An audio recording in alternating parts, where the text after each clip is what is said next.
Hello बच्चों, hopefully आप अपने घरों में सेफ होंगे एंड अपनी तैयारी पूरी रख रहे होंगे फॉर द अपकमिंग एग्जाम जो आपका आने वाला है ना। और उसी के लिए हम लोगों ने आपके लिए कुछ एफएसटीज तैयार किए और ये उन्हीं एफएसटीज का सॉल्यूशन है।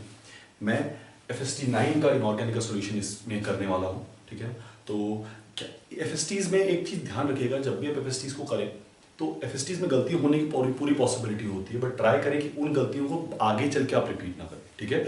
उसी से आपका वो परफेक्शन आएगा ताकि आप higher to higher rank number ला सकें, रैंक ला सकें। तो कोशिश कीजिएगा कि जो भी आप गलती कर रहे हैं, फॉर एग्जांपल आपने एफएसटी 9 में कोई गलती करी, उस गलती को आप आगे आने वाले एफएसटीज में रिपीट नहीं करें। अगर आप ऐसा कर पाते हैं तो आपकी रैंक में बहुत ज़्यादा इंप्रूवमेंट आएगा, आपके नंबर में भी इंप्रूवमेंट आएगा, ठीक है ना। तो इस चीज़ का थोड़ा सा ध्यान रखिएगा, ठीक है। And without any adieu and delay let's start FST 9 का इनऑर्गेनिक पार्ट, है ना। क्वेश्चन नंबर 46, पहला ही क्वेश्चन, केमिस्ट्री का पहला ही क्वेश्चन है इनऑर्गेनिक का, क्वेश्चन नंबर 46। इसमें पूछा गया है correct order of ionic radius of cerium, lanthanum, ठीक है, पीएम, पोमेरियम एंड वाईबी। इनका इसने रेडियस पूछा गया है। ये क्या दे रखा है इसने, YB 3+, PM 3+, cerium 3+ and lanthanum 3+। और ये बोल रहा है कि आपको इनका साइज बताना है कि कैसे वेरी करता है, आपको इनका साइज बताना है कैसे वेरी करता है।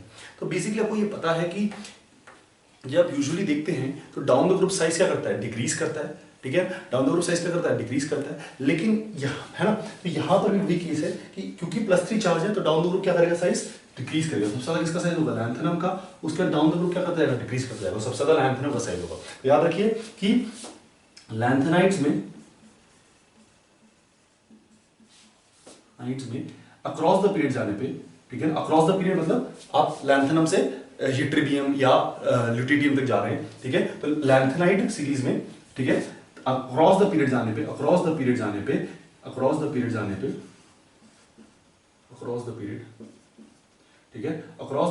पे साइज क्या करता है, डिक्रीज करता है। साइज क्या करता है, साइज डिक्रीजेस, ठीक है ना।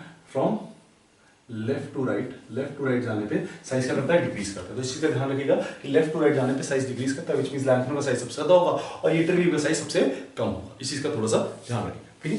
क्वेश्चन नंबर 47, नेक्स्ट क्वेश्चन आते हैं क्वेश्चन नंबर 47 पे हम, ठीक है। क्वेश्चन नंबर 47 क्या है, क्वेश्चन नंबर 47 में आपसे पूछा गया है HCl can be oxidised by, HCl किस किस से ऑक्सीडाइज हो पाता है, ठीक है। तो इस चीज का थोड़ा सा ध्यान रखिएगा, ठीक है, कि यहां पर जब HCl को आप KMnO4 में डालें तो ये Cl2 की प्रिपरेशन है, Cl2 की क्या है, प्रिपरेशन है, ठीक है ना। तो KMnO4 can oxidise HCl but H2SO4 can not oxidise Cl-। ये H2SO4 कंसंट्रेटेड H2SO4 Cl- को ऑक्सीडाइज नहीं कर सकता, ये आगे ऑक्सीडाइज नहीं करेगा। हाँ, यहाँ पर HCl बन सकता है, that is a different thing, but Cl- को ऑक्सीडाइज नहीं करेगा, ठीक है। तो इस चीज का थोड़ा सा ध्यान रखना है कि ये ऑक्सीडेशन रिएक्शन नहीं होगी। Br2 तो कर ही सकता है, हमें पता है Br2 is a weak oxidising agent as compare to Cl2। तो इस चीज का थोड़ा सा ध्यान रखना है, बट इस चीज का भी ध्यान रखना है कि H2SO4 can not oxidise Cl-। यहाँ पर यहां से अभी कभी कोई क्वेश्चन इस तरह से पूछ लिया जाता है आपसे कि भैया ये बता दो Cl2 और H2SO4 में कौन ज्यादा स्ट्रॉन्ग ऑक्सीडाइजिंग एजेंट है। तो ध्यान रखिए, अगर H2SO4 स्ट्रॉन्ग ऑक्सीडाइजिंग एजेंट होता तो रिएक्शन आगे जाता, Cl2 बनता, लेकिन H2SO4 is not an oxidising agent, which means Cl2 will be a strong oxidising agent than H2SO4। तो इस चीज का थोड़ा सा ध्यान रखें, कभी कभी क्वेश्चन इस तरह से भी पूछा जा सकता है आपसे, ठीक है। तो इस चीज का थोड़ा सा ध्यान रखिएगा कि इसका आंसर हो जाएगा आपका पहला वाला, फर्स्ट ऑप्शन, जिसमें लिखा है कि HCl can be oxidised by KMnO4, ठीक है। तो वो KMnO4 को ऑक्सीडाइज कर सकता है। क्वेश्चन नंबर 48 पे आते हैं, नेक्स्ट क्वेश्चन, ठीक है। क्वेश्चन 48 में पूछा गया है which of the following will not be oxidised by O3, कौन सा O3 से ऑक्सीडाइज नहीं होगा, ठीक है। पहला ऑप्शन आपको दे रखा है, फर्स्ट ऑप्शन Ki। अब this is in it's lowest oxidation state, तो ये ऑक्सीडाइज हो सकता है ना, तो ये O3 से ऑक्सीडाइज हो जाएगा, कोई दिक्कत वाली बात नहीं है। सेकंड FeSO4, अगर आप ध्यान से देखें तो SO4 can not be oxidise, S sulphur को आप ऑक्सीडाइज नहीं कर सकते क्योंकि अपनी सबसे हाईएस्ट ऑक्सीडेशन स्टेट में, बट लेकिन आप Fe को ऑक्सीडाइज कर सकते हो क्योंकि कौन सी ऑक्सीडेशन स्टेट है, +2। तो यहां पर O3 क्या करेगा, Fe को ऑक्सीडाइज करेगा, तो ये वाला रिएक्शन भी पॉसिबल है, ये वाला ऑक्सीडेशन भी पॉसिबल है। नेक्स्ट थर्ड KMnO4, अब KMnO4 का रिएक्शन कर रहे हैं हम O3 के साथ। अब ध्यान से देखें तो पोटेशियम को तो ऑक्सीडाइज करेगा नहीं, लेकिन मैंगनीज को देखिए, मैंगनीज अपनी हाईएस्ट ऑक्सीडेशन स्टेट में, और अगर हाईएस्ट ऑक्सीडेशन स्टेट में तो वो उसको ऑक्सीडाइज नहीं कर पाएगा, व्हिच मींस ये वाला ऑक्सीडेशन रिएक्शन नहीं होगा। एंड फोर्थ आपके पास K2MnO4 प्लस O3। अब अगर ध्यान से देखें तो इसमें +7 में है, इसमें +6 में, which means Mn is not in its highest oxidation state, which means O3 can oxidize Mn to get into highest oxidation state। तो यहां पर भी ऑक्सीडेशन पॉसिबल है, which means हम ये कह सकते हैं, इस क्वेश्चन को बहुत सिंपली आप इस तरह से देख सकते हैं कि कोई भी चीज अगर अपनी हाईएस्ट ऑक्सीडेशन स्टेट में है तो वो ऑक्सीडाइज नहीं हो पाएगी। तो बस आपको ये देखना था कि कौन अपनी हाईएस्ट ऑक्सीडेशन स्टेट में, Mn is in its highest oxidation state, which means it can not be oxidise, so which means यहां पर ऑक्सीडेशन रिएक्शन पॉसिबल नहीं है। ठीक है, तो इस चीज का ध्यान रखिए। क्वेश्चन नंबर 49, क्वेश्चन नंबर 49, ठीक है। क्वेश्चन नंबर 49 में मैच द फॉलोइंग दिया है कि पहला ऑप्शन दिया क्या है कि Na2S2O3 Na2S2O3 is used for qualitative estimation of I2। estimation of I2 के लिए यूज होता है, बिल्कुल सही बात है। It forms a complex with I minus and it is used for estimation of I2। I2 के estimation के लिए हम Na2S2O3 या हाइपो को यूज करते हैं, बिल्कुल सही बात है, सही चीज है, बिल्कुल करेक्ट। नेक्स्ट आपके पास Na Na3 is used in airbags। airbags में यूज होता है, बिल्कुल सही बात है, airbags में यूज होता है क्योंकि ये क्या करता है, डिकम्पोज करता है, और डिकम्पोज करने के बाद हमें क्या देता है, ये देता है हमें सोडियम प्लस N2 गैस, और ये N2 गैस एकदम से उन एयरबैग्स में फूल जाती है और एयरबैग्स आपके बढ़ जाते हैं, तो इस वजह से एयरबैग्स में ये यूज होता है। ठीक है, तो ये याद रखिएगा कि Na3 is used in airbags। and third is KO2 is used in special air purification के लिए, एयर प्योरिफिकेशन के लिए यूज होता है, बिल्कुल सही बात है, एयर प्योरिफिकेशन के लिए यूज होता है। एयर प्योरिफिकेशन का मतलब क्या है कि अगर स्पेस शटल में आप बात करें तो स्पेस शटल का आप डोर्स तो नहीं खोल सकते, which means आपको ऑक्सीजन सप्लाई नहीं मिल रही, तो ये क्या करता है, ये CO2 के साथ रिएक्ट करता है, और CO2 के साथ रिएक्ट करके ये रिलीज कर देता है O2 गैस। क्या रिलीज कर देता है, O2 गैस। साथ में बनाया था K2CO3, तो K2CO3 can not B decompose, K2CO3 decompose तो होगा नहीं, और यहां पर आपको क्या मिल गया, CO2 के साथ रिएक्ट करके क्या मिल गया आपको, O2 गैस मिल गई। तो वही जो आप CO2 एक्सहेल कर रहे हो उसी को आप O2 में कन्वर्ट कर रहे हो using KO2, and therefore this is used for air purification. तो तीनों ही सही है। ठीक है, तो यहां पर लास्ट ऑप्शन था ऑल, तो ऑल आर करेक्ट, सारे के सारे क्या हैं, करेक्ट हैं, ऑल आर करेक्ट। ठीक है, इस चीज का ध्यान रखिएगा। क्वेश्चन नंबर 50, क्वेश्चन नंबर 50 की बात करते हैं। क्वेश्चन नंबर 50 में पूछा गया आपसे कि विच of the following shows redox reaction, कौन सा रिडॉक्स रिएक्शन दिखाएगा, विच मींस डिकम्पोजिशन करने पे कौन कौन से कंपाउंड बनाएगा। ठीक है, आपके पास क्या है, Fe2SO4 होल थ्राइस, ठीक है ना, आपके पास ये है, ये डिकम्पोज करेगा, बनाएगा Fe2O3 प्लस SO2, है ना, ये डिकम्पोज करने पे ये बना देगा। ठीक है, तो इसमें देखिए आप अगर देखें तो रिडॉक्स नहीं हो रहा है, इसमें डिकम्पोजिशन हो रहा है, तो ये लोअर ऑक्सीडेशन स्टेट में जा रहा है, बट ये अभी भी अपनी हायर ऑक्सीडेशन स्टेट में है। तो रिडॉक्स का मतलब क्या होता है, रिडक्शन भी हो रहा हो और ऑक्सीडेशन भी हो रहा है, तो इसमें रिडक्शन तो हो रहा है बट ऑक्सीडेशन नहीं हो रहा। ठीक है, नेक्स्ट आप देखें, first second NH4 whole twice Cr2O7। इसमें देखिए, इसमें हमने देखा था कि क्या जब भी अमोनिया की किसी सॉल्ट में यहां पर ऑक्सीडाइजिंग एजेंट यूज हो जाए तो हम क्या करेंगे, मैक्सिमम अमाउंट ऑफ वाटर निकालेंगे। तो हम मैक्सिमम अमाउंट ऑफ वाटर कितना हो जाएगा, 4H2O, साथ में हम निकाल देंगे Cr2O3, साथ में निकाल देंगे N2। ठीक है, अगेन अगर आप ध्यान से देखें तो इसमें क्या हो रहा है कि Cr, अब Cr कौन से ऑक्सीडेशन स्टेट में है, ध्यान से देखें, इसमें Cr +6 ऑक्सीडेशन स्टेट में है, और यहाँ पर कौन से ऑक्सीडेशन स्टेट में जा रहा है, यहाँ पर कौन से ऑक्सीडेशन स्टेट में जा रहा है, +3 में। यहाँ से +6 से +3 जा रहा है, विच मींस ये खुद को क्या कर रहा है, रिड्यूस कर रहा है, और ये -3 से कहाँ जा रहा है, 0 पे, विच मींस ये क्या कर रहा है, ऑक्सीडाइज कर रहा है। तो ये ऑक्सीडाइज हो रहा है, रिड्यूस हो रहा है, तो इसमें रिडॉक्स रिएक्शन हो रहा है। थर्ड, CaCO3 को हीट करें, जब CaCO3 को हीट करेंगे तो हमें मिलेगा CaO plus CO2, every element is in its original oxidation state, तो कोई भी रिडॉक्स रिएक्शन नहीं हो रहा है। फोर्थ, NH4Cl को जब हम हीट करेंगे तो ये बनाएगा NH3 plus HCl, again every oxidation state, every element is in its original oxidation state, तो कोई भी चेंज नहीं हो रहा है। ठीक है, नेक्स्ट आपके पास फिफ्थ आपके पास NH4NO3, NH4NO3 इसको डिकम्पोज करें, इस NH4NO3 को जब हम डिकम्पोज करेंगे, NH4NO3 को जब हम डिकम्पोज करेंगे तो क्या बनाएगा, NH4NO3 डिकम्पोज करने के बाद बनेगा हमारे पास मैक्सिमम अमाउंट ऑफ वाटर निकाल लीजिए इससे, तो 2H2 maximum amount of water निकल जाएगा, साथ में N2 निकल जाएगा।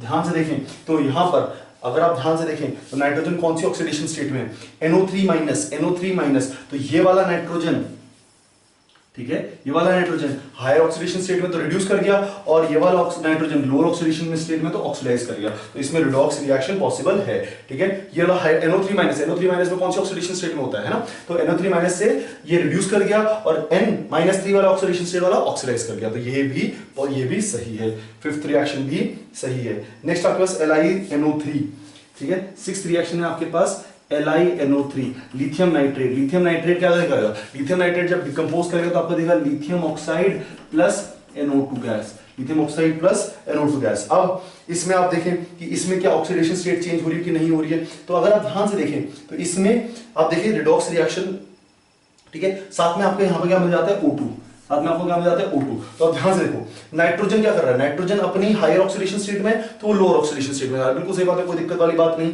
हायर से लोअर, व्हिच मींस ये खुद को क्या कर रहा है, नाइट्रोजन इज रिड्यूसिंग, और ऑक्सीजन क्या कर रहा है, ऑक्सीजन अभी -2 में है, हर जगह पे -2 में, और ये ऑक्सीडाइज कर रहा है, तो oxygen is oxidising, nitrogen is reducing, तो इसमें रिडॉक्स रिएक्शन पॉसिबल है। अगेन सेम गोज विद, ये भी इसमें पॉसिबल है। और आपके पास लास्ट रिएक्शन दे रखा है उन्होंने, सेवेंथ रिएक्शन हम उसको दे रखा है, उसमें उन्होंने सेवेंथ रिएक्शन देख लेते हैं हमें क्या दे रखा है उन्होंने, सेवेंथ रिएक्शन दे रखा है हमको कि आपके पास है AgNO3 और AgNO3 का डिकम्पोजिशन। अब AgNO3 का डिकम्पोजिशन आपको पता है, हापा वाले मेटल्स, याद रखिएगा कौन से मेटल्स हैं ये, हापा वाले मेटल्स। हापा वाले मेटल्स जब नाइट्रेट होता है, जब डिकम्पोज करते हैं तो आपको मेटल देते हैं, साथ में NO2 गैस देते हैं, साथ में O2 देते हैं। ध्यान से देखिए, तो ये हो गया रिड्यूस, ये हो गया ये हो गया रिड्यूस, और आपके पास ध्यान से देखें तो ऑक्सीजन क्या हो गया, ऑक्सीडाइज, ऑक्सीजन क्या हो गया, ऑक्सीडाइज। बाकी नाइट्रोजन भी रिड्यूस हो रहा है, तो आपको कोई इशू है ही नहीं, तो नाइट्रोजन रिड्यूस हो रहा है, सिल्वर रिड्यूस हो रहा है, ऑक्सीजन क्या हो रहा है, ऑक्सीडाइज हो रहा है, तो आपको पता चल गया यहाँ पर ये रिडॉक्स रिएक्शन है। तो कौन कौन सा रिडॉक्स रिएक्शन है, second is a redox reaction, fifth is a redox reaction, sixth is a redox reaction and seventh is a redox reaction. ठीक है, तो इन चीजों का आप ध्यान रखना, ठीक है, कि कौन रिडॉक्स रिएक्शन कर रहा है। आपको रिएक्शंस पता होने चाहिए, अगर आपको रिएक्शंस नहीं पता है तो आप रिडॉक्स हैं या नहीं है आप नहीं बता पाओगे। ठीक है, तो आपको रिडॉक्स पता होना चाहिए कि क्या रिएक्शन है, डिकम्पोज करने पे क्या देंगे वो। ठीक है, नेक्स्ट आपके पास है क्वेश्चन नंबर 51। क्वेश्चन नंबर 51 पूछा गया है, चूज द करेक्ट सीक्वेंस। क्या बोला गया, choose the correct sequence for geometry of the given molecule. Geometry of the given molecule पूछा गया है, तो आपके पास क्या जाता है, बोराजोन। पहला आपके पास बोला जाता है बोराजोन। अब बोराजोन क्या है, borazon is BnX and BnX is a non planar substance. BnX कैसा है, नॉन प्लेनर, ये नॉन प्लेनर है, ठीक है, पॉलीमर है और नॉन प्लेनर। कैसा है, नॉन प्लेनर, तो ये हो जाएगा नॉन प्लेनर। नेक्स्ट आपसे बोला गया बोराजोल।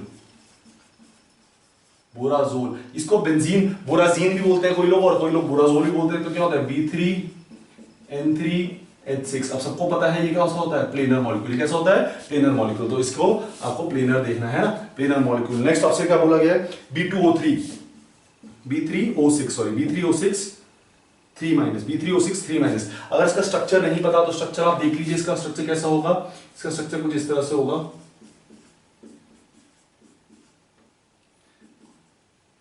जिस तरह से इसका स्ट्रक्चर बनेगा, ठीक है ना।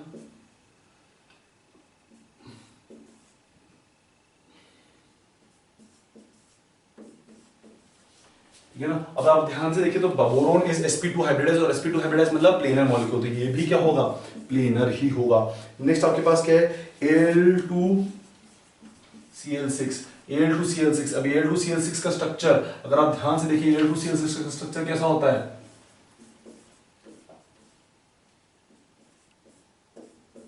This is Al2Cl6। क्या हाइब्रिडाइजेशन है एल्यूमिनियम की, sp3। अगर sp3 है तो क्या प्लेनर होगा, नहीं, बिल्कुल प्लेनर नहीं होगा, तो ये क्या हो जाएगा, नॉन प्लेनर, है ना, ये हो जाएगा नॉन प्लेनर। और लास्ट आता है आपके पास FCN, ट्राइमर बोला गया इसका। अब ध्यान से देखिए तो कार्बन की जो हाइब्रिडाइजेशन हो गया sp, कार्बन की हाइब्रिडाइजेशन क्या है इसमें, sp3। क्या हाइब्रिडाइजेशन है, sp3। और अगर sp3 कार्बन की हाइब्रिडाइजेशन है, विच मींस अगर वो ट्राइमराइज भी करता है तो वो sp2 बनाएगा, और अगर वो sp2 बनाएगा विच मींस वो कैसा रहेगा, प्लेनर रहेगा, this molecule will be planar. ठीक है, ये आप ध्यान से देखिए, बोराजोन इज नॉन प्लेनर, बोराजोल या बोराजीन is planar, B2O6 3- is planar, Al2OCl-Cl6 is non-planar, and FCN ये ट्राइमर जो है इसका ये क्या हो जाएगा, ये क्या हो जाएगा, प्लेनर। ठीक है, तो इस चीज का थोड़ा सा ध्यान रखें। आसान क्वेश्चन था, ज्यादा डिफिकल्ट क्वेश्चन नहीं था।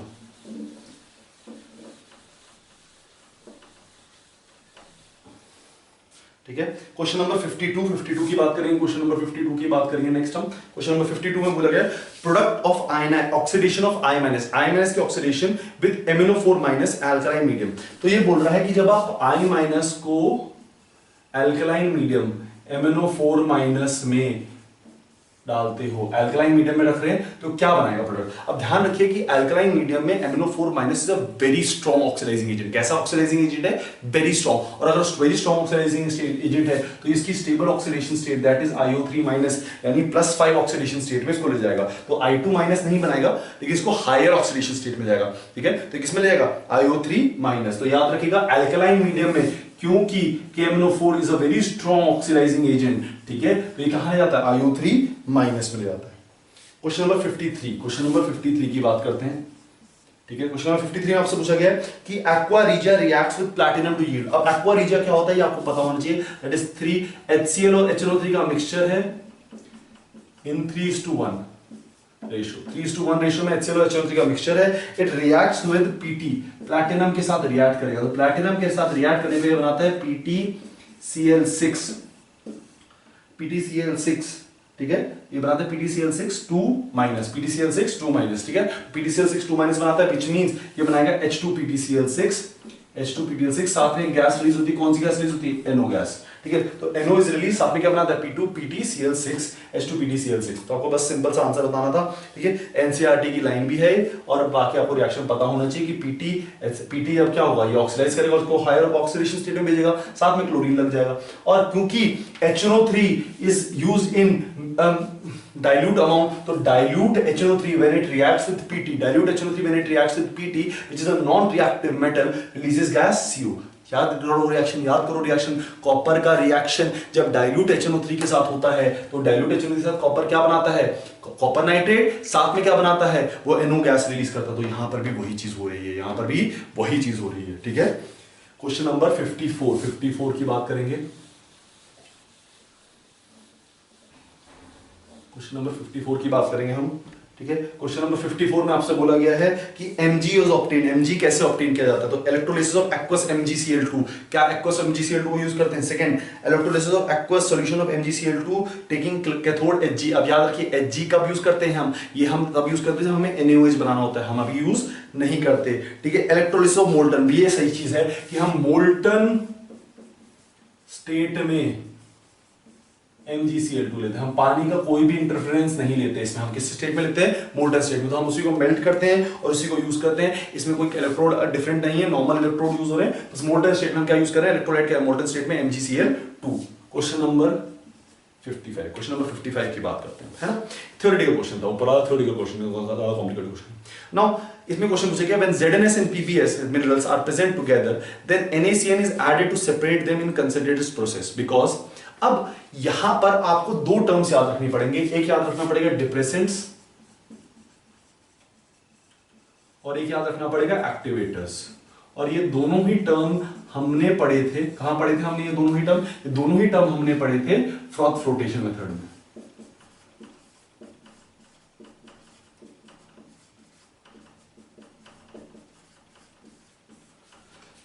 कहां पढ़े थे हमने, फ्रॉथ फ्लोटेशन मेथड में। डिप्रेशन है। अब NaCN क्या करता है, NaCN is used as a depressant for ZnS। तो वो क्या करेगा, NaCN will react with ZnS और ZnS के साथ एक सॉल्युबल सब्सटेंस बना देगा। वो सॉल्युबल सब्सटेंस क्या होगा, Na2ZnCN whole 4। This is a soluble substance. ये कैसा सब्सटेंस है, सॉल्युबल। क्योंकि ये सॉल्युबल है तो ये पानी में सॉल्युबल हो जाएगा और PbS ऑटोमेटिकली आपका ओर की फॉर्म में या फ्रॉथ के साथ ऊपर आ जाएगा। तो NaCN is used as a depressant. किसके लिए यूज किया जाता है, डिप्रेसेंट। इसकी अटैचमेंट विद फ्रॉथ, इसका अटैचमेंट विद फ्रॉथ। बेसिकली अगर आप इसको सिंपल तरीके से समझना चाहें तो मान लीजिए ये ओर है, तो डिप्रेसेंट क्या करता है, इसके चारों तरफ एक लेयर बना देता है और उसकी बाइंडिंग विद द फ्रॉथ कम कर देता है, उसकी बाइंडिंग विद द फ्रॉथ क्या कर देता है, कम। अब अगर बाइंडिंग विद द फ्रॉथ कम हो गई तो ये मॉलिक्यूल जो है या जो ओर जो है वो ऊपर सरफेस पे नहीं आ पाएगा, और सरफेस पे नहीं आएगा तो उसको निकालना क्या हो जाएगा, मुश्किल।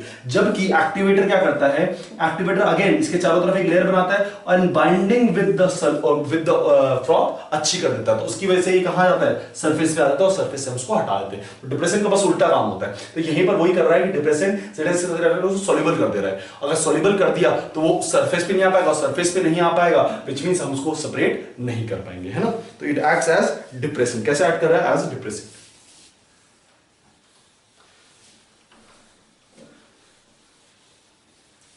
Next question, question number 56। Question number 56 की बात करेंगे। क्वेश्चन नंबर 56 में आपसे पूछा गया है which of the following statements about the advantage of roasting of sulphide ore before reduction is not true.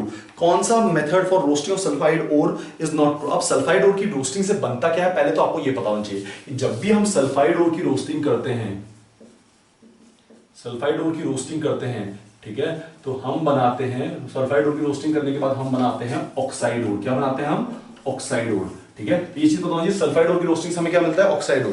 अब ये पूछा कौन सा ट्रू नहीं है, roasting of sulphide ore to oxide is thermodynamic feasible. बिल्कुल बात सही बात है, अगर ये थर्मोडायनेमिकली फीजिबल नहीं होता तो मैं आगे रिएक्शन क्यों करता। तो इसी वजह से हम सल्फाइड ओर की रोस्टिंग करते हैं कि ऑक्साइड ओर में क्या होगा, reaction will be feasible enough. Carbon and hydrogen are suitable reducing agents for, देखो पहला वाला तो ऑप्शन सही था आपका, ठीक है। सेकंड वाले की बात करते हैं, carbon and hydrogen are suitable reducing agent for all metal oxide. क्या सब मेटल ऑक्साइड से carbon and hydrogen are suitable reducing agent, बिल्कुल गलत बात। आप अगर ध्यान से देखें तो होता क्या है कि जो भी सीरीज में ऊपर होता है, जो भी सीरीज में ऊपर होता है, ठीक है, अगर आपके पास ये सीरीज है, इस सीरीज में सबसे ऊपर जो भी है वो क्या करेगा, जो भी मेटल है वो क्या करेगा, नीचे वाले को रिड्यूस करेगा, खुद को क्या करेगा, ऑक्सीडाइज करेगा, है ना, ऐसे ही होता है। लेकिन कार्बन और हाइड्रोजन तो कहीं बीच में आते हैं, विच मींस ये नीचे वालों को ऑक्सीडाइज और रिड्यूस तो कर सकते हैं और खुद को ऑक्सीडाइज तो कर सकते हैं, बट ऊपर वाले को रिड्यूस नहीं कर पाएंगे, विच मींस ऊपर वाले को मेटल एक्सट्रैक्ट नहीं कर पाएंगे। तो which means carbon and hydrogen are suitable नहीं है, मेटल ऑक्साइड्स के रिमूवल के लिए सुटेबल नहीं है, मतलब बहुत कम अमाउंट में हम इसको यूज करते हैं, कुछ ही मेटल के साथ हम इसको यूज करते हैं। नेक्स्ट आपसे पूछा गया delta H formation, delta formation, ठीक है, gives energy of sulphide is greater than oxide. बिल्कुल सही बात है, अगर हाँ ठीक है, इज ग्रेटर देन ऑक्साइड, ठीक है, तो बिल्कुल सही बात है। अगर फॉर्मेशन की बात करें तो किसकी ज्यादा होगी, उसकी, ठीक है। और लास्ट आपके पास delta F formation negative for roasting of sulphide O2। अगर नेगेटिव नहीं हुई बेटा, अगर वो नेगेटिव नहीं हुई, बात क्या देखिए, ध्यान से सुनिए क्या बोल रहा है वो ये बोल रहा है कि डेल्टा जी, थर्ड में बोल रहा है डेल्टा एफ फॉर्मेशन ऑफ जी ये सल्फाइड के लिए ज्यादा है देन ऑक्साइड। बिल्कुल सही बात है, आप ध्यान से समझिएगा उस चीज को।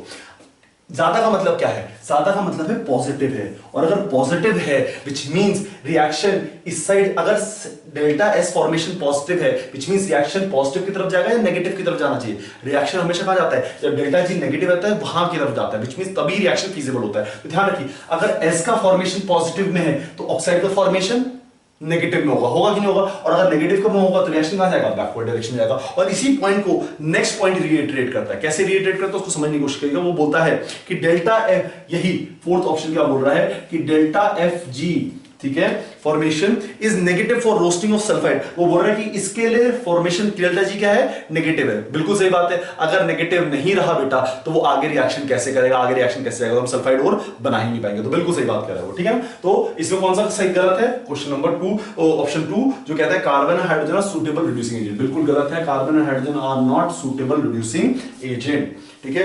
क्वेश्चन नंबर 57 की बात करते हैं अब हम। 57 में पूछा गया ईडीटी के बारे में पूछा गया, और बहुत सिंपल क्वेश्चन पूछा गया। ये पूछता है कि hexadentate EDTA forms 5 rings with central metal atom. बिल्कुल सही बात है, 5 रिंग्स बनाता है, ठीक है। अगर आप स्ट्रक्चर बनाएंगे तो आपको आसानी से पता चलेगा। सारे थ्योरेटिकल है, मैं आपको बताता हूं। लास्ट ऑप्शन का गलत है, it says it does not act as flexidentate ligand. बिल्कुल गलत बात है बेटा। फ्लेक्सी, अगर उसके पास 6 डोनर एटम्स हैं तो कभी 5 भी डोनेट कर सकता है, कभी 4 भी डोनेट कर सकता है, कभी 3 भी डोनेट कर सकता है, और कभी 2 भी डोनेट कर सकता है, और कभी 1 भी डोनेट कर सकता है। तो it can act as flexidentate ligand. कैसे एक्ट कर सकता है ये, फ्लेक्सीडेंटेट लिगेंड। तो बिल्कुल जो फोर्थ ऑप्शन है वो उसका गलत हो जाता है। उसने इनकरेक्ट पूछा था, फोर्थ ऑप्शन इज गलत। It can act as flexidentate ligand, इसमें लिखा है it can not act as flexidentate ligand, तो वो चीज गलत हो जाती है, ठीक है ना। क्वेश्चन नंबर 57, क्वेश्चन नंबर 57 का क्या है कि EDTA can act as flexidentate ligand कैसे ऐड कर सकता है, वो फ्लेक्सीडेंटेड लिगेंड की तरह ऐड कर सकता है। कभी वो, ठीक है, कभी वो एक डोनेट करेगा, कभी वो 5 डोनेट करेगा, कभी वो 6 डोनेट करेगा, डिपेंडिंग अपॉन कंपाउंड कैसा है और हमने किस तरह से उसको बनाया है। ठीक है, क्वेश्चन नंबर 58 आपसे पूछा गया है, क्वेश्चन नंबर 58 में कि आप बताइए कि metal carbon isoelectronic species of metal carbonyl है, द सीओ बॉन्ड स्ट्रेंथ आपसे पूछा गया है, सीओ बॉन्ड स्ट्रेंथ बतानी है, किस कहां से कहां तक इंक्रीज कर रही है, तो सीओ बॉन्ड स्ट्रेंथ आपको बतानी है, सीओ बॉन्ड स्ट्रेंथ, है ना। तो सीओ बॉन्ड स्ट्रेंथ देखने के लिए क्या करें, आप पहले तो लिख लीजिए आपके पास क्या क्या है, अब ध्यान से देखिए आपके पास क्या है, VCO6 ये है आपके पास माइनस, ठीक है, नेक्स्ट आपके पास है CrCO6 और नेक्स्ट आपके पास MnCO6 प्लस, ठीक है। और आपसे पूछा गया कि आपको कार्बन और कार्बोनाइल की सीओ बॉन्ड स्ट्रेंथ बतानी है, तो सीओ बॉन्ड स्ट्रेंथ के लिए पहले मेटल कार्बन बॉन्ड स्ट्रेंथ की बात कर लेते हैं, ठीक है। तो मेटल कार्बन बॉन्ड स्ट्रेंथ पता चल जाएगी तो सीओ बॉन्ड स्ट्रेंथ भी उतनी उसकी उल्टी हो जाएगी। तो आप सिंपल चीज कह रही है, अब देखिए कितने इलेक्ट्रॉन्स है इसमें, कितने इलेक्ट्रॉन्स है, अगर आप ध्यान से देखें, अगर ध्यान से देखें तो कितने इलेक्ट्रॉन्स होंगे इसमें, इसमें है आपके पास 24 इलेक्ट्रॉन्स, ये है 24 electron, this is also 24 electron, सब में 24 इलेक्ट्रॉन्स हैं। लेकिन अब इसमें ध्यान से देखिए तो मेटल के पास नेगेटिव चार्ज है, तो डोनेशन एबिलिटी ज्यादा, अगर उसकी डोनेशन एबिलिटी ज्यादा तो मेटल बॉन्ड स्ट्रेंथ क्या हो जाएगी, ज्यादा हो जाएगी। तो इसकी bond strength metal carbon bond सबसे ज्यादा किसकी होगी, मेटल कार्बन बॉन्ड, अगर मैं इसको ए मान लूं, उसको बी मान लूं, उसको सी मान लूं, तो ए की सबसे ज्यादा मेटल कार्बन बॉन्ड स्ट्रेंथ, उसके बाद बी की, उसके बाद सी की। ऐसा क्यों हुआ, क्योंकि ये आसानी से मेटल क्या करेगा, कार्बन को डोनेट करेगा। होता क्या है कि मेटल और कार्बन के बीच में क्या डोनेशन होता है, कार्बन मेटल को डोनेट करता है, एक बॉन्ड ये बनता है, और मेटल फिर कार्बन को डोनेट करता है तो दूसरा बॉन्ड ये बनता है, इसको बोलते हैं सिनर्जिक बॉन्डिंग। क्या बोलते हैं उसको, सिनर्जिक बॉन्डिंग। अब अगर मेटल के पास इलेक्ट्रॉन डेंसिटी ज्यादा हुई तो उसकी डोनेशन पावर क्या होगी, ज्यादा, और अगर इलेक्ट्रॉन डेंसिटी कम हुई तो डोनेशन पावर क्या होगी, कम। तो वही चीज इसमें देखिए कि इसमें इलेक्ट्रॉन डेंसिटी, मेटल के पास नेगेटिव चार्ज है तो इलेक्ट्रॉन डेंसिटी ज्यादा हो गई, व्हिच मींस इसका मेटल कार्बन बॉन्ड स्ट्रेंथ क्या हो गई, ज्यादा। इसमें इलेक्ट्रॉन डेंसिटी कम है तो इसकी मेटल कार्बन बॉन्ड स्ट्रेंथ क्या होगी, कम। तो इसका कार्बन ऑक्सीजन बॉन्ड स्ट्रेंथ क्या हो जाएगा, कार्बन ऑक्सीजन बॉन्ड ए का सबसे कम, उसके बाद बी का, उसके बाद सी का। तो जितना ज्यादा metal carbon bond strength increase करेगा उतना ही कम क्या हो जाएगा, कार्बन ऑक्सीजन बॉन्ड स्ट्रेंथ। जितना ज्यादा किसका होगा, मेटल कार्बन बॉन्ड स्ट्रेंथ। अगर metal carbon bond strength increase करती है तो कार्बन ऑक्सीजन बॉन्ड स्ट्रेंथ क्या करेगी, डिक्रीज करेगी। ठीक है ना, इस तरह से आप इस क्वेश्चन को निकाल सकते हैं। क्वेश्चन नंबर 59, क्वेश्चन नंबर 59 की बात करेंगे इसके बाद हम। क्वेश्चन नंबर 59, क्वेश्चन नंबर 59 आपसे पूछा गया है, which of the following give the correct increasing order of electrical conductivity. क्या बताएं, इलेक्ट्रिकल कंडक्टिविटी का करेक्ट इंक्रीजिंग ऑर्डर बताएं of aqueous solution of following complexes. तो कॉम्प्लेक्सेस आपको दे रखे हैं कि इनकी आपको electrical Pt NH3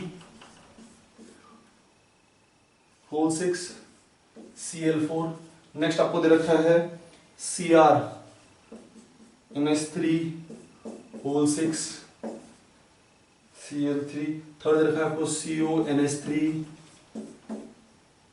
4 Cl2 Cl, और लास्ट दे रखा है आपको K2 PtCl6, ये आपको दे रखा है। ठीक है ना, और आपसे पूछा है किसकी ज्यादा है, आपको इलेक्ट्रिकल कंडक्टिविटी याद रखिए वर्नर थ्योरी। कैसे याद रखेंगे, वर्नर थ्योरी। तो जितने ज्यादा आयंस होंगे उतनी ज्यादा इलेक्ट्रिकल कंडक्टिविटी। अब अगर इसको तोड़ते हैं तो कोऑर्डिनेशन स्फीयर के अंदर तो नहीं टूटेगा कुछ भी, इन कोऑर्डिनेशन स्फीयर के बाद सब टूटेगा। तो कितने आयंस बनाएंगे, 5 4 तो एनायंस हो गए और 5 एक क्या होगा, कैटायन हो गया। तो 4 एनायंस 1 कैटायन 5 आयंस हो गए। इसमें कितने आयंस हुए, इसमें आयंस हुए 4, ठीक है ना। इसमें कितने आयंस हुए, इसमें आयंस हुए 2, और इसमें कितने आयंस हुए 3। तो अब बेसिकली सबसे ज्यादा, जिसमें सबसे ज्यादा आयंस उसकी सबसे ज्यादा इलेक्ट्रिकल कंडक्टिविटी, जिसमें सबसे कम आयंस उसकी सबसे कम इलेक्ट्रिकल कंडक्टिविटी। बस आपको इसके हिसाब से इसको अरेंज करना है। ठीक है ना, सिंपल क्वेश्चन, बड़ा डिफिकल्ट क्वेश्चन है। अगेन एक और वर्नर थ्योरी का question, question number 60, again Werner theory का question he.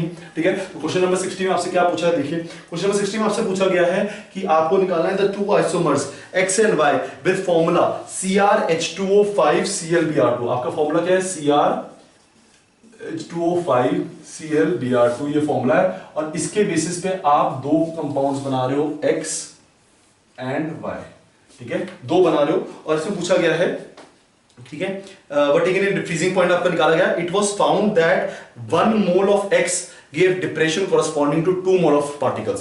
1 mole of X, इसका 1 मोल, इसके मतलब डिप्रेशन कितना दे रहा था, 2 मोल्स के बराबर दे रहा था, व्हिच मींस ये कितने आयंस बना रहा होगा, 2 आयंस बना रहा होगा। कितने आयंस बना रहा होगा, 2। And 1 mole of Y gave depression equal to 3 moles.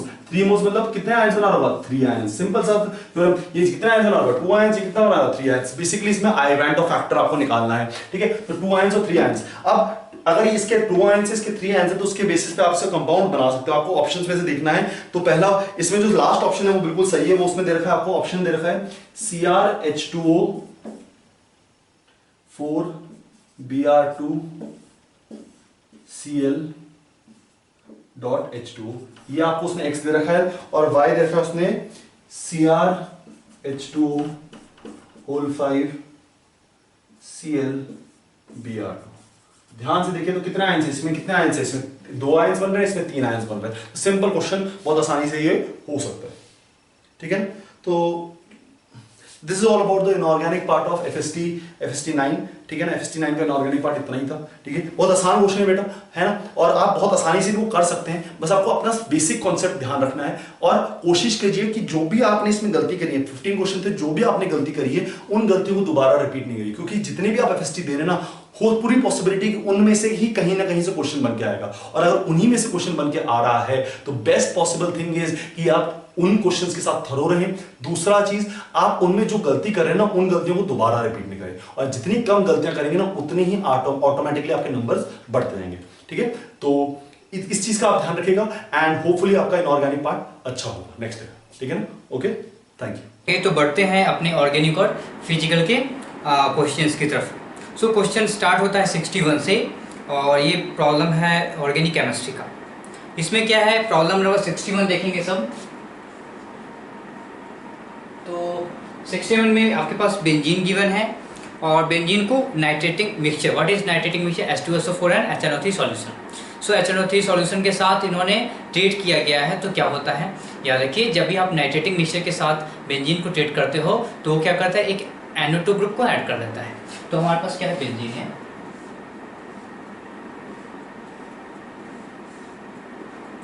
और इस पे ट्रीट किया गया इसको HNO3 एंड H2SO। तो इसका काम क्या है, ये NO2 ग्रुप ऐड करेगा। तो NO2 ग्रुप ऐड कर लीजिए जल्दी से, तो you will get product like this, this is NO2। Now this is product P, this is P। Now अगला स्टेप क्या है, SNHCl, यानी आप क्या कर रहे हो, रिडक्शन कर रहे हो। क्या कर रहे हो, रिडक्शन कर रहे हो। तो ये क्या करेगा, इस NO2 ग्रुप को रिड्यूस कर देगा। तो क्या बनेगा हमारे पास, NO2 ग्रुप को आप रिड्यूस कर दोगे तो हमारे पास आ जाएगा अमीन ग्रुप। क्या, अमीन ग्रुप, NH2। ठीक है, तो NH2 ग्रुप हमारे पास आ गया। अब this is the product Q। Now वो पूछ रहा है, अगला स्टेप जो है वो है ब्रोमीन वाटर का रिएक्शन। ब्रोमीन वाटर का reaction Br2 and H2, bromine water का रिएक्शन। तो क्या होगा कि ये bromine water Br positive, that is the electrophile, correct. तो वो Br पॉजिटिव जनरेट होगा, और वो क्या आएगा, इस बेंजीन रिंग के पास पहुंचेगा, और ये कहाँ पे ऐड हो सकता है, ऑर्थो एंड पैरा पोजीशन पे ऐड हो सकता है। क्यों हो सकता है, क्योंकि यहाँ पे इलेक्ट्रॉन है, और ये क्या कर सकता है, रेजोनेंस के कारण ये ऑर्थो पोजीशन और पैरा पोजीशन में इलेक्ट्रॉन डेंसिटी क्या हो जाएगी, बढ़ जाएगी, जिसके कारण क्या है, ये आपका प्रोडक्ट बनाएगा NH2, bromine here, and bromine here, correct? And this is white precipitate. This is white in color. Okay? This is white in color. Now आप अपने ऑप्शन को पढ़ेंगे। पहला ऑप्शन बना है Q is more reactive than P for electrophilic substitution. So that is Q is more reactive than P, correct? Because this NH2 group is ring activating group. Okay, ये electron density बढ़ाता है, but if you C NO2 क्या करता है, electron density खींच लेता है, यानी कि इलेक्ट्रॉन डेंसिटी कम हो जाता है। So option 1 is correct. Option 2, R is white precipitate. This is R, and this R is white precipitate. That is also correct. अगर आप 3 की बात करो, ऑप्शन C देखो, R is more basic than Q. Where is R? R is more basic than Q. This is wrong. Why? Because यहाँ पे bromine जो है, Br ग्रुप जो ऐड है, वो क्या करेगा, इलेक्ट्रॉन डेंसिटी क्या करेगा, खींचेगा, जिसके कारण क्या है, यहाँ जो अवेलेबिलिटी और जो यहाँ पे जितने भी available electron density at n है वो कम हो जाएंगे, और वही बताता है आपका बेसिक कैरेक्टर। जितने n पे इलेक्ट्रॉन डेंसिटी ज़्यादा, बेसिसिटी उतनी ज़्यादा, उसके बेसिक कैरेक्टर उतना ज़्यादा, करेक्ट। तो यहाँ पे क्या है कि ब्रोमीन के कारण क्या हो जा रहा है, इलेक्ट्रॉन डेंसिटी थोड़ी खींच ली जा रही है, जिसके कारण क्या होगा, ये बंदा जो है थोड़ा सा लेस बेसिक होगा कंपेयर टू आपका ये अमीन। तो this aniline is more basic than this aniline, correct? Okay. Now coming to fourth, P can be used at solvent in Friedel-Crafts reaction. So FCR में नाइट्रोबेंजीन का यूज करते हैं, correct? That's also correct. So option 1, 2 and 4 is correct and 3 is wrong. Coming to our next problem 62. What is this? Starch is changed into disaccharide in presence of, okay, so simple सी बात है, starch क्या होता है? Starch can be written as C6H10 and O5 और इसको क्या लिखते हैं? N लिखते हैं। क्यों N लिखते हैं? क्योंकि एक पॉलीसैकेराइड है। तो this can be converted to maltose, ये is what it is, this is disaccharides. अब हमारे पास ऐसे ऐसे दो ऐसे हमारे पास कंपाउंड है जो इसको इसमें चेंज कर सकते हैं। वो क्या है? एक तो है डायस्टेस, दूसरा है एमाइलेस, ठीक है। तो ये दोनों ऐसे कंपाउंड हैं, वो क्या कर सकते हैं? स्टार्च को माल्टोज में, जो कि एक डाइसैकेराइड है, इसमें कन्वर्ट कर सकते हैं। तो ऑप्शन में ढूंढिए, आपके पास ऑप्शन में क्या ये दोनों हैं? आप देखोगे ऑप्शन नंबर 3 है, वो डाइस्टेस गिवन है, तो वो हमारा करेक्ट ऑप्शन हो जाए। Coming to question number 63। What is question 63? इसमें है आपके पास फिनॉल है, CO2 और NaOH रिएजेंट गिवन है। तो क्या आप रिकलेक्ट कर सकते हो ये कौन सा रिएक्शन है? This is something called Kolbe's synthesis. Okay, so Kolbe's reaction है। इसमें क्या होता है? आपका जो फिनॉल है, फिनॉल को ट्रीट किया जाता है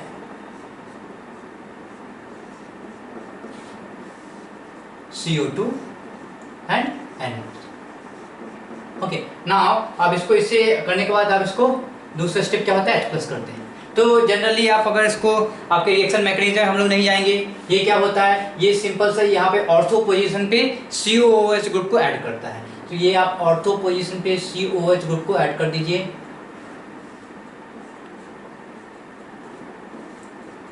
सो यहाँ पे COOH ऐड हो गया। नाउ आप अगला स्टेप को देखो, अगला स्टेप क्या हो रहा है? अगले स्टेप में हम एनहाइड्राइड के साथ इसका B का A का एनहाइड्राइड के साथ रिएक्शन करा रहे हैं। तो एनहाइड्राइड क्या करता है?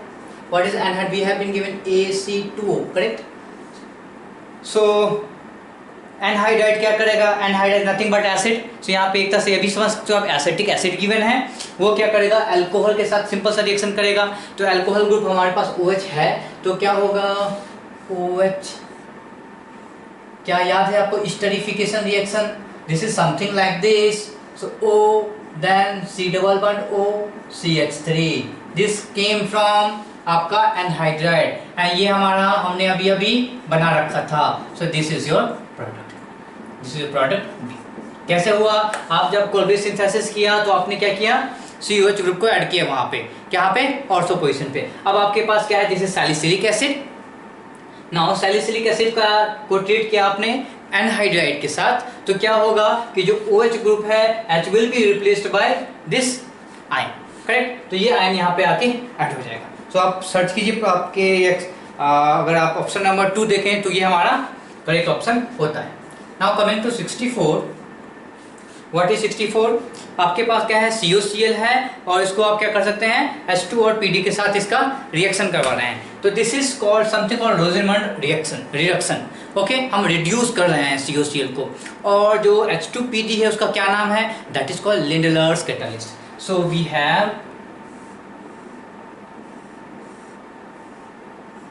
COCl and this undergo H2PD palladium surface using barium sulfate। तो ये क्या करता है? रिड्यूस हो जाता है। किस में रिड्यूस हो जाता है? ये रिड्यूस हो जाता है आपके CHO। What is this? This is called Lindlar's catalyst, correct? Catalyst. Now अगला ये this is your product A, this is your product A। Now इसको आपने ट्रीट किया है क्या? HCN के साथ। तो आपने क्या ट्रीट किया है? इसको HCN के साथ ट्रीट किया है। सो this is C double bond OH and you have ring here, okay, now what will happen, जो हमारा HCN है तो वो क्या बनाएगा, HCN H चला जाएगा और वो CN नेगेटिव बनेगा। What is CN negative, that is the nucleophile. So हमारे पास CN नेगेटिव है, घूम रहा है एज अ न्यूक्लियोफाइल। ये क्या करेगा, पॉजिटिव कार्बन को सर्च करेगा और ये अटैक करेगा कहाँ पे, यहाँ पे अटैक करेगा। ओके, तो यहाँ पे अटैक करेगा तो क्या हो जाएगा, ये बन के आ जाएगा आपका something like this.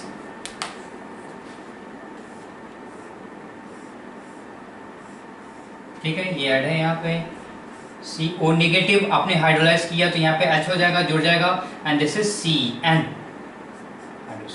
Now this is your product B।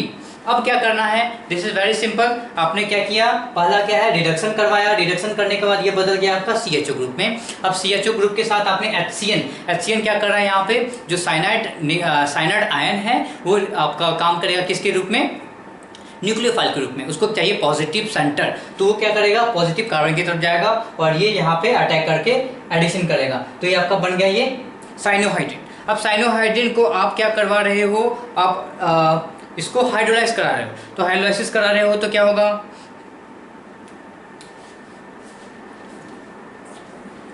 इसको मिटाएं, इसको मिटाया जाए। जब इसको हाइड्रोलाइसिस करा रहे हो, cyanohydrin, this is cyanohydrin, we have COH here, we have CN here and we have hydrogen here। अब आप क्या करा रहे हो, इसको हाइड्रोलाइसिस करा रहे हो। हाइड्रोलाइसिस करा H3O plus positive and heat. तो जब आप इसको हाइड्रोलाइसिस कराओगे, H3O पॉजिटिव एंड हीट करोगे तो क्या आएगा, जितने भी यहाँ पे क्या है, यहाँ पे 3 बॉन्ड दिखते हैं, 1 2 3, आप क्या करो, एक डॉट डाल के 3 OH डाल, 3 हाइड्रोजन आ गया। तो क्या होगा, 3 OH इस कार्बन पे आ गया। और आपको क्या पता है, एक कार्बन पे 3 OH जो आपका ग्रुप है वो स्टेबल नहीं होता है। तो क्या होगा, जब 3 OH ग्रुप स्टेबल नहीं होगा तो वो बदल जाएगा कार्बोक्सिलिक ग्रुप में। ओके, सो ये बदल जाएगा carboxylic group. Correct, so search for this option. Correct, so आपका ये A है, ये B है और ये क्या है, ये आपका C है, ये आपका C है। Now coming to our next problem 65।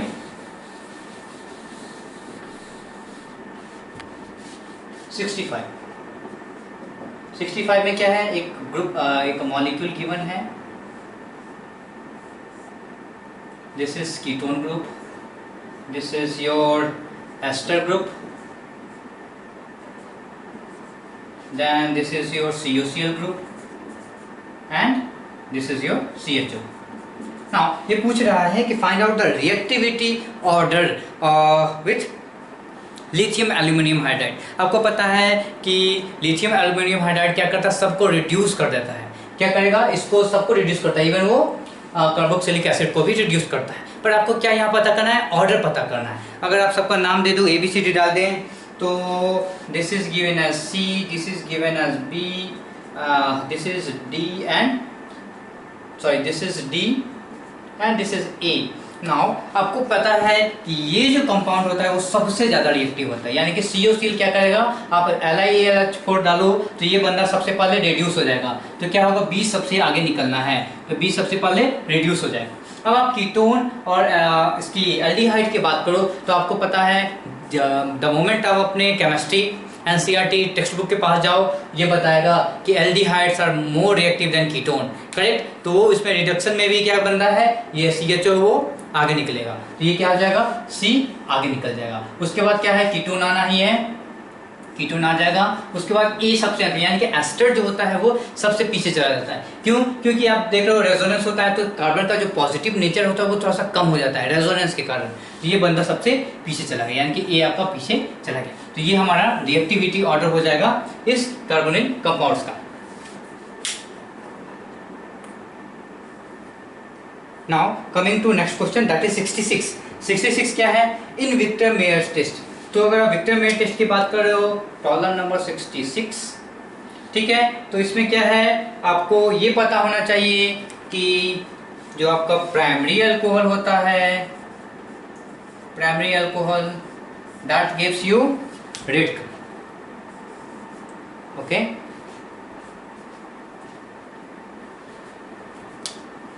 That gives you red colour. Then जो सेकेंडरी अल्कोहल होता है वो कैसा देता है, वो देता है ब्लू कलर। ओके, और जो हमारा टर्शियरी अल्कोहल होता है वो क्या देता है, नो। ठीक है, यानी कि इसको आप बोल सकते हो कलरलेस बोल सकते हो, so right colourless. So this is the Victor Meyer test में क्या है, जो आपको प्राइमरी अल्कोहल रेड कलर देता है और जो सेकेंडरी अल्कोहल वो ब्लू देता है और जो टर्शियरी अल्कोहल है वो कोई भी कलर नहीं देता, यानी कि कलरलेस कंपाउंड बनाता है। तो आप अगर देखो in Victor Meyer test red colour is given by search for primary alcohol, so ये we get first option, correct. Coming to question number 67।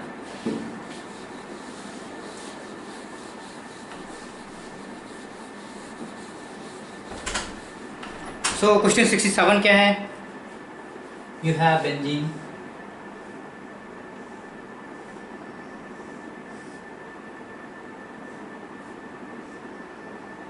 so you have OH group, so this is phenol given.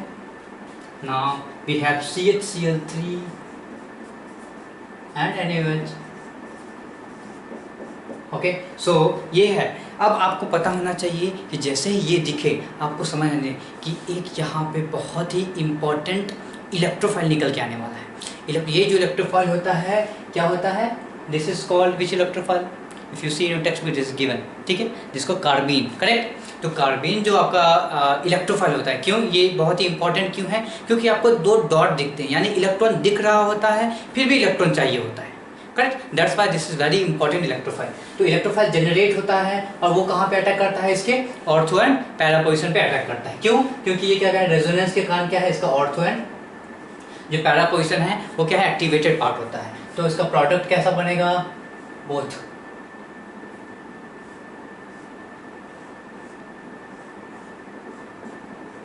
OH and CHO plus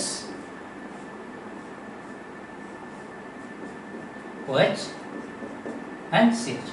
पर क्या है, ये जो है इसको major, ये जो होता है वो मेजर प्रोडक्ट बनाता है, ठीक है। प्रोडक्ट तो दोनों बनता है, पर ये जो होता है ऑर्थो ग्रुप वाला जो होता है ये आपका क्या करते हैं, मेजर प्रोडक्ट बनता है। अब इसका दूसरा नाम आपको पता होना चाहिए, दैट इज कॉल्ड सैलिसिलडिहाइड, करेक्ट। जैसे सैलिसिलिक एसिड हमने देखा था, तो दिस इज सैलिसिलडिहाइड और ये जो प्रोडक्ट होता है वो मेजर प्रोडक्ट फॉर्म होता है, correct. So this is very important question, आपको हमेशा ये पता होना चाहिए। Coming to our question number 68, this is 67।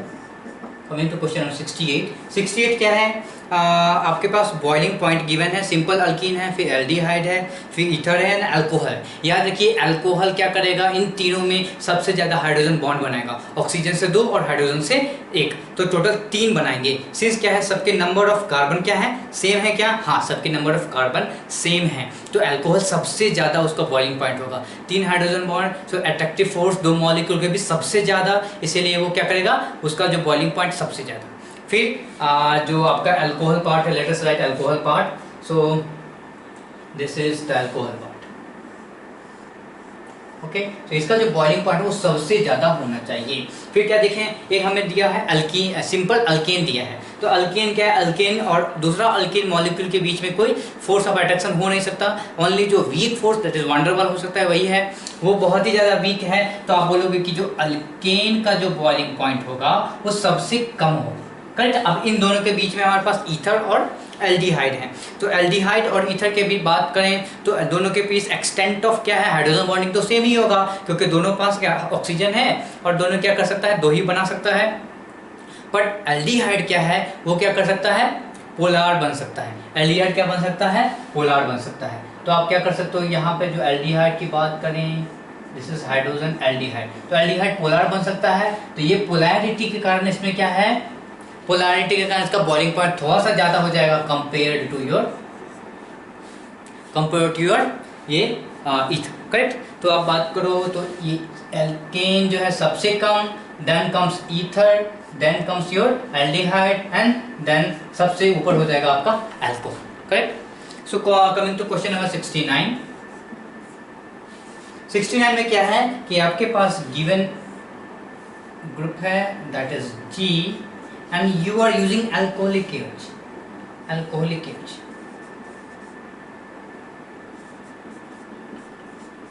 Okay. Now, अब ये ग्रुप क्या है? ये ग्रुप बताता है ये ग्रुप क्या है, वीक हो सकता है, स्ट्रॉन्ग हो सकता है, दैट इज स्ट्रॉन्ग और वीक लिविंग ग्रुप। सो एल्कोहलिक KOH का काम क्या है, वो क्या करता है, यहाँ के हाइड्रोजन और यहाँ के हाइड्रोजन किसी एक हाइड्रोजन को हटाएगा और अल्कीन बनाएगा। तो जब आपको पता है जब मोर सब्स्टिट्यूटेड बनता है तो सजेफ बनता है, हॉफमैन बनता है जब लेस बनता है। हॉफमैन जब बना रहा है, अगर आप प्रोडक्ट देखो, so product is given as like this. What does it mean? It means they are preparing the Hoffman product. What does it mean? ये जो ग्रुप होना चाहिए वो कैसा होना चाहिए, वीक लिविंग ग्रुप होना चाहिए, करेक्ट, वीक लिविंग ग्रुप होना चाहिए, तभी जाके कुछ ऐसा प्रोडक्ट हमारा बनने वाला है। तो सर्च कीजिए कि इनमें से कौन सा ग्रुप है वो वीक लिविंग ग्रुप है। तो आपको पता है फ्लोरीन NMH पॉजिटिव, ये क्या है, एक बहुत ही वीक लिविंग ग्रुप है। तो ये क्या, ये होने चाहिए, क्या नहीं होना चाहिए, BR जो है वो हमारा एक कंपेरेटिवली आपके ये दोनों से जो BR है वो क्या है, वो स्ट्रॉन्ग लिविंग ग्रुप है। तो BR जो है वो अगर हो जाएगा यहाँ पे तो प्रोडक्ट बन जाएगा कुछ ऐसा, राइट। अगर आपका यहाँ पे आ गया BR तो ये क्या बना आपका सेजफ। तो हमें क्या ध्यान में रखना है कि अगर आप G की बात कर रहे हो तो यहाँ पे क्या होना चाहिए, आपका वीक लिविंग ग्रुप होना चाहिए, तो जाके आपको ये कुछ ऐसा प्रोडक्ट देगा, that is the Hofmann product. Okay, now coming to question number 70।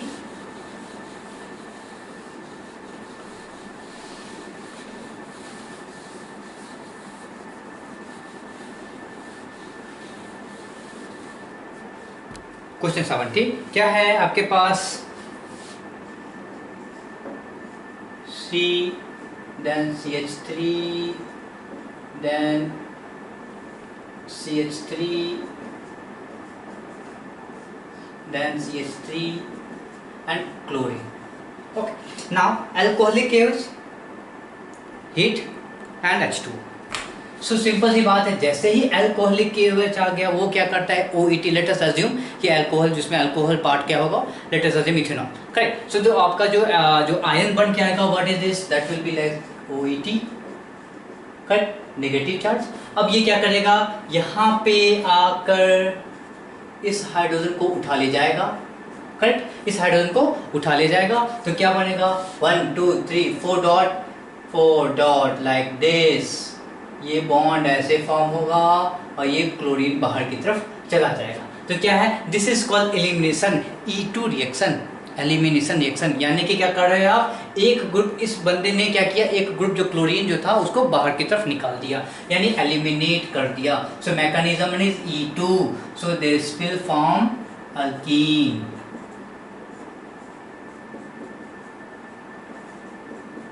Now यही बात कर रहे हो आप H2O के साथ। तो जब आप H2O की बात कर रहे होते हो तो क्या होगा, ये इसके पास दो इलेक्ट्रॉन है, लोन पेयर है, तो ये क्या करेगा, जब ये बंदा आएगा इसके पास तो ये क्या करेगा, सबसे पहले क्लोरीन बाहर चला जाएगा, क्लोरीन बाहर जाने के बाद positive, that is the carbocation का फॉर्मेशन होगा, कार्बोकेटायन का फॉर्मेशन होगा like this, CH3 positive, this is very stable carbocation, this is your what tertiary halide, correct, tertiary alkyl halide। और ये क्या हो रहा है, पॉजिटिव कार्बोकेटायन बड़े ही आसानी से बना सकता है 9 अल्फा हाइड्रोजन, दैट्स वाई ये जो इसका मैकेनिज्म कहते हैं इसको हम बोलते हैं SN1, करेक्ट, ये SN1 में जाएगा और ये यहाँ पे क्या आ जाएगा, CH3 एंड OH, क्या है OH, 50-50%, you know, if you go to mechanism you will see that you will have 50-50% of the both enantiomers, correct, enantiomers मिलता है आपके पास पॉजिटिव और नेगेटिव, करेक्ट ना। सो आपको उसको बोलते हैं साथ रेजिमिक मिक्सचर भी बोलते हैं। तो यहाँ पे क्या है, क्योंकि ये क्या है ऊपर से और नीचे से दोनों से अटैक कर सकता है, तो ये क्या है 50-50% बनता है। और ये जो आपका जो ऑर्डर, ये जो आपका मैकेनिज्म है that is called SN1X, correct. Now coming to our next one, so this is your SN1 and this is your E2. Now 71 Cannizzaro reaction, Cannizzaro reaction, so we have to the अब कैनिज़रो reaction के लिए सबसे important क्या है कि आपके पास जो है no alpha hydrogen, alpha hydrogen नहीं होने चाहिए, यही बोलते हैं अल्फा हाइड्रोजन नहीं होने चाहिए, ठीक है, अल्फा हाइड्रोजन नहीं होते हैं तो जाके ये बंदा कैनिज़रो रिएक्शन जाता है। सर्च कीजिए ऐसे ऑप्शन जिसमें अल्फा हाइड्रोजन ना हो, तो हमने देखा पहला, दूसरा, तीसरा, चौथा सबके पास अल्फा हाइड्रोजन नहीं है, यानी सब जाने चाहिए। पर अगर आप देखो ऑप्शन नंबर 3 को, सो वी हैव CCl3CHO, CCl3CHO, ये बंदा क्या है कैनिज़रो रिएक्शन में क्या है, एल्डिहाइड जिसके पास क्या है अल्फा हाइड्रोजन नहीं होते हैं, वो क्या करेंगे, क्या होगा, एक मॉलिक्यूल उसका ऑक्सीडेशन, एक मॉलिक्यूल रिडक्शन हो जाएगा, ठीक है। ये होता है यानी कि दो मॉलिक्यूल्स रिएक्शन करके एक एल्डिहाइड एक आपका एसिड बनाएगा ऑक्सीडेशन के बाद, एक बनाएगा अल्कोहल रिडक्शन के बाद। पर आप इसकी बात कर रहे हो ऑप्शन 3 को देखो तो क्या होगा, मॉलिक्यूल एक ही मॉलिक्यूल टूट जाएगा और वो क्या बनाएगा, COO नेगेटिव प्लस CHCl3, यानी कि एक ही मॉलिक्यूल टूट गया और एक ने बनाया क्लोरोफॉर्म और एक ने बनाया फॉर्मेट आयन बना दिया, ठीक है। तो यहाँ पे क्या हो जा रहा है कि यहाँ वो चीज़ें नहीं हो रही ऐसी रिडक्शन, और यहाँ पे क्या है कि आपका एक जो दो मॉलिक्यूल है, एक इसमें टूट रहा दूसरा उसमें बदल रहा, ऐसा नहीं हो रहा। एक मॉलिक्यूल क्या कर रहा है टूट के, एक तो फॉर्मेट आयन में बदल जा रहा है और आधा पार्ट किस में बदल जा रहा है आपका CHCl3, that is the chloroform में बदल जा रहा है। तो ये कैनिज़रो रिएक्शन नहीं हुआ। Coming to question 72.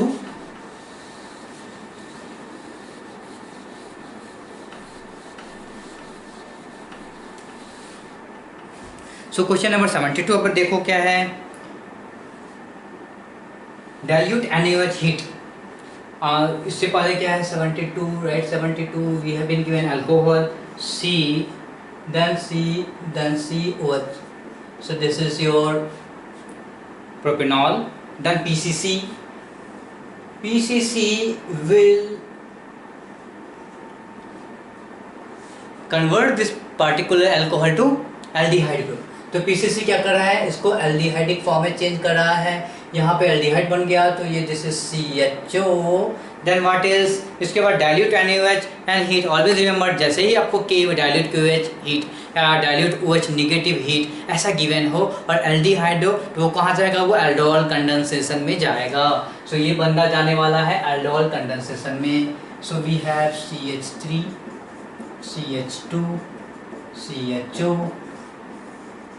Dilute NaOH और dilute KOH, correct. Aldol condensation का मतलब क्या है, अल्फा हाइड्रोजन है, ये एक अल्फा हाइड्रोजन है, this is your alpha part, alpha hydrogen है, ये क्या करेगा दूसरे पे अटैक करेगा, दूसरा मॉलिक्यूल भी लिख दे यहीं पे CH3 CH2 CHO, तो ये आके इस पे अटैक करेगा, करेक्ट। तो ये इस पे अटैक करेगा तो क्या यहाँ पे कंडेंसेशन हो जाएगा, यहाँ इन दोनों के बीच डबल बॉन्ड बन जाएगा। So let us write the product, so let us write 1 2 3 4 5, so CHO, then how many 1 2 3, यहाँ पे आपका क्या है, ये CHO ऊपर हो गया, फिर यहाँ से ये कार्बन डबल बॉन्ड, यहाँ पे डबल बॉन्ड बन गया, देन ये carbon, then this carbon, then this carbon, then this carbon, correct, correct. तो लेट अस राइट 1 2 3 4 5। अब 2 नंबर पे CH3 जुड़ा हुआ है तो 2 नंबर पे CH3 को जोड़ना है, तो 2 नंबर पे CH3 जोड़ दिया। तो एंड एवरीवेयर जहाँ भी आपको हाइड्रोजन दिख नहीं रहा वहाँ हाइड्रोजन जुड़ जाएगा, CS2 hydrogen here, that's all. Okay, so now search for this product. Okay, search for this product, so you will get, I think the last option is the correct option. Okay, so option D is the correct. Now coming to 74. What is 74? Sorry, 73. 73 में क्या है आपके पास, क्या है एक molecule है something like this, CHO, then C, how many, 1 2 3 4 carbon is there, 1 2 3 4 carbon is there, and then CH. Okay, now same I told you again, OH negative और heat दिया रहे तो क्या होता है, वो फिर से एल्डोहल कंडेंसेशन में जाता है, यानी कि दिस विल अंडरगो एल्डोहल कंडेंसेशन। तो क्या करेगा, ये इंट्रामॉलिक्यूलर एक ही मॉलिक्यूल अपने के साथ रिएक्शन करने वाला है। तो फाइंड अल्फा हाइड्रोजन, यहाँ पे H2 है, यहाँ पे H2 है, तो कुछ भी हो सकता है, ये H2 इस पे अटैक करे या हाइड्रोजन इस पे अटैक करे, सॉरी यहाँ ये जो नेगेटिव बनेगा वो इस पे अटैक करे, तो आप इसको अटैक करवा दो यहाँ पे, make negative, and this negative will attack here. So let us again number 1 2 3 4 5. How many 1 2 3 4 5. तो हमारे पास 5 मेंबर रिंग बनने वाला है. सो let us make 5 member ring. 1 2 3 4 5. Let us number it 1 2 3 4 5. अब क्या करने वाले हैं, एक नंबर से CHO जुड़ा हुआ है, तो ऐड 1 CHO हियर. फिर और क्या पता होना चाहिए कि 1 and 5 के बीच क्या आना चाहिए, डबल बॉन्ड आना चाहिए. सो 1 and 5 के बीच डबल बॉन्ड आना चाहिए. सो this is your answer, correct? So search for this. So I think second is the correct option, correct? So second is the correct option. Now coming to 74. 74 में क्या बोल रहा है, CH3 CHO and HCHO can be distinguished by iodoform test. Always remember for iodoform test, iodoform test, iodoform के लिए क्या होना चाहिए, CH3 CHOH ग्रुप होना चाहिए या CH3 C double bond O group होना चाहिए. अगर ये दो ग्रुप प्रेजेंट हैं तो हम ये बोलते हैं कि ये दोनों क्या करते हैं, आइडोफॉर्म टेस्ट जाते हैं. ये शायद दिख नहीं रहा आपको, इसको यहाँ लिख दें. This is CH3 C double bond O, ये ग्रुप, करेक्ट. तो ये दो ग्रुप ऐसे हैं, अगर आपको ये दो ग्रुप प्रेजेंट हैं तो हम ये बोलते हैं कि आइडोफॉर्म टेस्ट में ये जाता है. तो अब क्या है कि HCHO. So do we have this particular group in HCHO? No, यानी कि HCHO आइडोफॉर्म टेस्ट नहीं देगा, पहला वाला देगा. सो this is the first option, A is correct. Now option B, CH3CHO and CH3COOH can be distinguished by sodium hydrogen carbon. So ये भी correct बात है, क्योंकि ये ब्रिस्क इफर्वेशन देता है, यानी कि वो क्यों आता है, CO2 इवॉल्व होता है. जब CO2 इवॉल्व होता है वो कहाँ से हो सकता है, एसिटिक एसिड और कार्बोक्सिलिक एसिड. तो क्या है, एल्डिहाइड एंड कार्बोक्सिलिक एसिड के बीच का ये डिफरेंस आपको बता सकता है कौन, sodium hydrogen carbonate. Coming to option 3, CH3COH and HCOH can be distinguished by Tollens reagent. So आपको पता होना चाहिए कि आपका जो HCOH यानी कि फॉर्मिक एसिडिक एसिड है, जो टॉलेंस रिएजेंट भी टेस्ट देता है, पॉजिटिव टेस्ट देता है, यानी कि इन दोनों के बीच का डिफरेंस भी वो बता सकता है. Now coming to our the fourth option, HCHO and HCOH can be distinguished by Tollens. No, why, because दोनों आपके टॉलेंस टेस्ट को देंगे, करेक्ट. सो दोनों आपके टॉलेंस टेस्ट देंगे, तो ये दोनों हम आपके उन दोनों के बीच डिस्टिंग्विश नहीं कर सकते हैं. तो ये जो छोटी बातें थी कि आइडोफॉर्म टेस्ट कौन सा देता है, फिर COH जो है वो यानी सोडियम हाइड्रोजन कार्बोनेट के साथ क्या है, CO2 इवॉल्व करता है, ये सारी चीज़ें आपको हमें पता होनी चाहिए. Now coming to question number 25.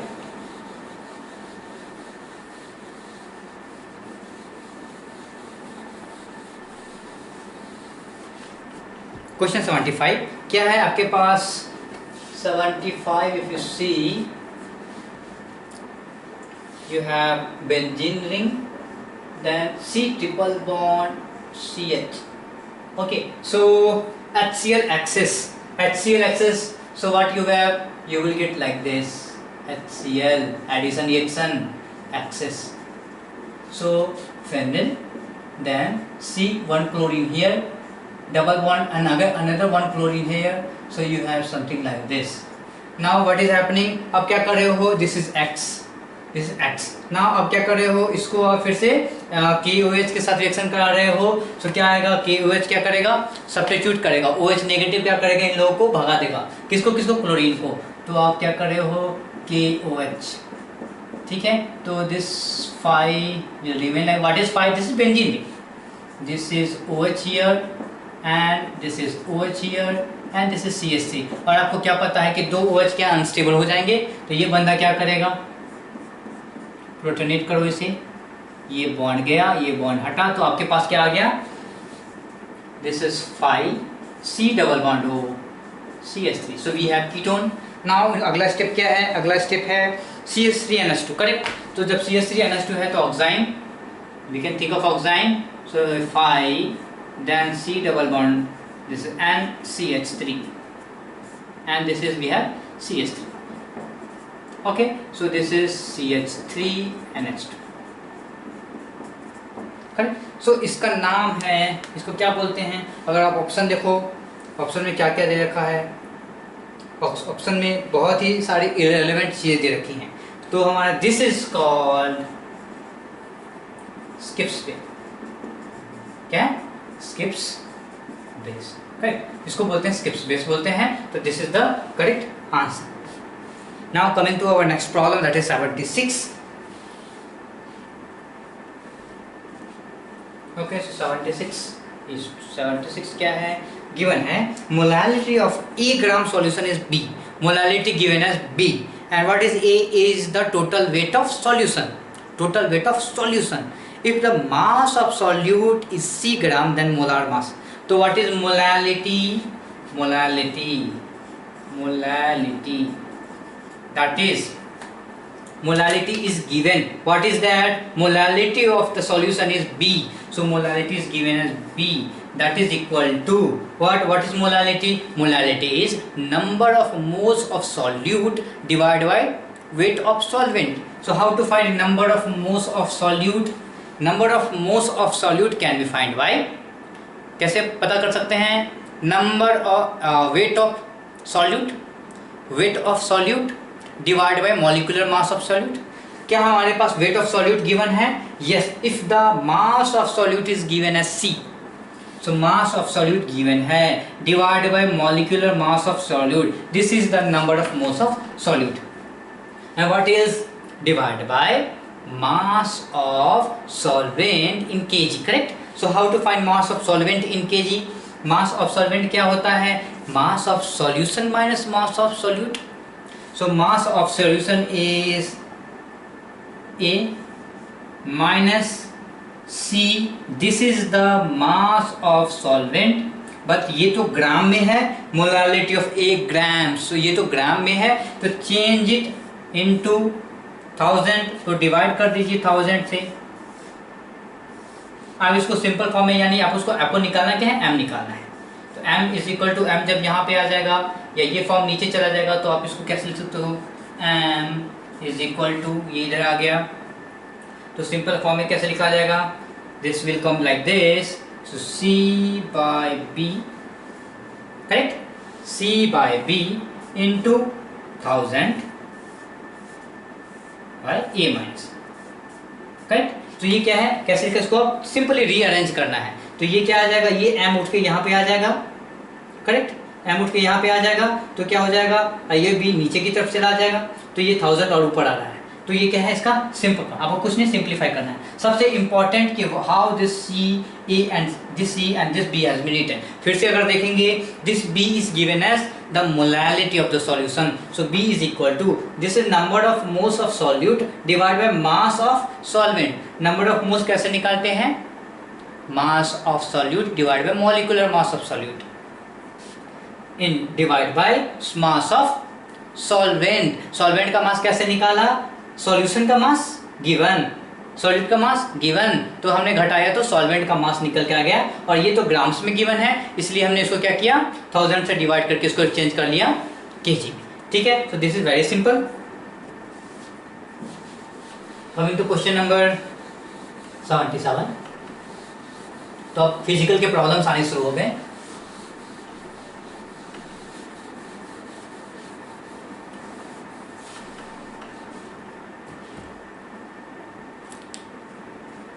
Okay, now what will be the freezing point of 0.2 molal aqueous solution of MgBr2?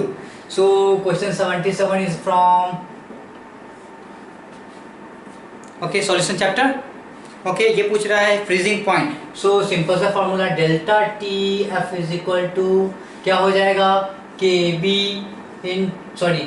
I into K f into molality. So हमें आई फाइंड आउट करना है, के गिवन है, एम गिवन है। तो आई कैसे find out करेंगे? तो we have been given MgBr2। So MgBr2 क्या हो रहा है? MgBr2 क्या कर रहा है? Mg positive and 2Br, correct, ये हो रहा है। नाउ अब क्या है? अगर एक मॉलिक्यूल या एक मोल की बात करें, इनिशियली 0 था, इन्होंने बोला कि 0.6 और 60% डिसोसिएट हो रहा है, करेक्ट। सो 60% डिसोसिएट हो रहा है, यानी इस एक का 60% या 0.6 डिसोसिएट हो रहा है, बच कितना गया? 0.4। सो ये 0.6 अगर गया तो ये बना 0.6 और ये बना 1.2 करेक्ट। सो आई की वैल्यू क्या आ जाएगी एट रिएक्शन टाइम, क्या हो जाएगा आई की value 0.6 plus 1.2 plus 0.4, so total is equal to 1.8 plus 0.4 से 2.2, सो आई की वैल्यू हो गई 2.2। नाउ सिंपल फॉर्मूला में पुट करिए, delta T F is equal to क्या हो जाएगा I 2.2 into molality is given 0.2 into K F is given 1.86। Simple calculation, this is point, this 2 will give you, this can be written as 0.44 into 1.86 correct 1 point। तो अब इसको थोड़ा सा आराम से सिंपल कैलकुलेशन करेंगे, so you can put it like this 0.4, आपने इसको डिक्रीज किया तो इसको इंक्रीज कर लेते हैं, या तो आप इसको पॉइंट इंटू 1.9 लिख लो, ठीक है। सो ये कितना दे रहा है, this is giving you around 8, search for the option. So if you see, you have 0.82 degrees centigrade is the correct option. So this is delta TF. What is delta TF? 0 minus some value, and this is that 0.8 value. So this is the boiling point. TF freezing point is equal to minus 0.8. Correct? 0.8 Kelvin or something degrees. So this is degrees. Correct. So ये जो हमने calculation किया बहुत ही approximate का किया, क्योंकि क्या है इसके आसपास कोई भी वैल्यूज नहीं है, तो हम ऐसा कैलकुलेशन कर सकते हैं। कैसे किया, 0.44 इंटू 1.86, आपने इसको कम किया और इसको ज़्यादा किया, तो हमारा आंसर ऑलमोस्ट आ रहा है 0.8। अगर आप देखो तो 0.8 इसके आसपास, दूसरा ऑप्शन है 0.59 दैट इज 0.6 एंड 0.67, सो क्या है थोड़ा सा दूर है। तीसरा ऑप्शन 1.04 वो भी दूर है, तो आप क्या कर सकते हो इसको आराम से लिख सकते हो। अगर आपको फिर भी समझ में नहीं आ रहा हो तो आप आराम से बैठ के कैलकुलेशन कर सकते हो, पर that will take your time, correct. So हमें क्या है आपका जजमेंट अच्छा होना चाहिए ताकि आप एग्जाम में थोड़ा तेजी से निकल सकें। Okay, now coming to question number 78।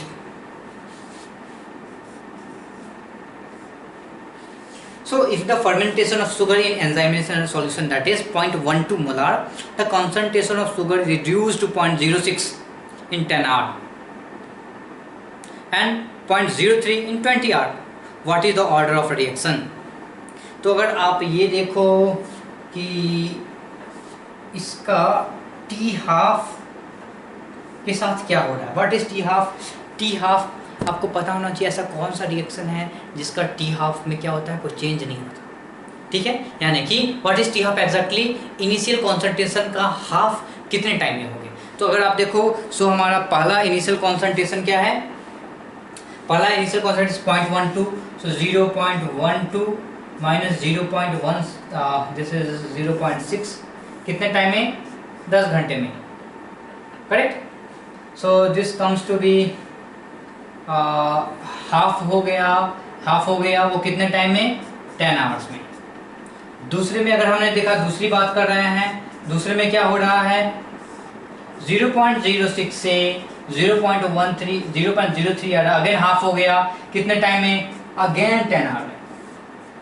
याद रखिए कि जब ऐसा हो रहा हो तो वो कौन सा रिएक्शन होता है, वो फर्स्ट ऑर्डर रिएक्शन होता है। फर्स्ट ऑर्डर रिएक्शन में क्या होता है, टी हाफ क्या होता है, वो कांस्टेंट रहता है, यानी कि टी हाफ है हर पार्टिकुलर दैट टाइम में अपना कॉन्सेंट्रेशन हाफ होता चला जाएगा, ठीक है। लेट आपने 1 मोल से स्टार्ट किया तो 1 मिनट बाद वो, late us assume 1 is the T half, तो 1 मिनट बाद वो कितने में हो जाएगा, 0.5 मोलार, फिर 1 मिनट बाद वो कितने में हो जाएगा, 0.5 का आधा 0.25, फिर 1, यानी कि वो क्या हो रहा है, वो अपने इनिशियल पॉइंट का वो आधा होता जा रहा है, बट क्या है सबके लिए 1 ही मिनट है, सिमिलरली सबके लिए 10 आवर ही है। तो क्या है कि जब ऐसे चीज़ें हो रही हो, वो कौन सा ऑर्डर होता है, वो रिएक्शन का फर्स्ट ऑर्डर रिएक्शन का वो कैरेक्टरिस्टिक होता है।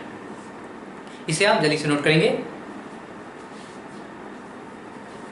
Moving to our next problem.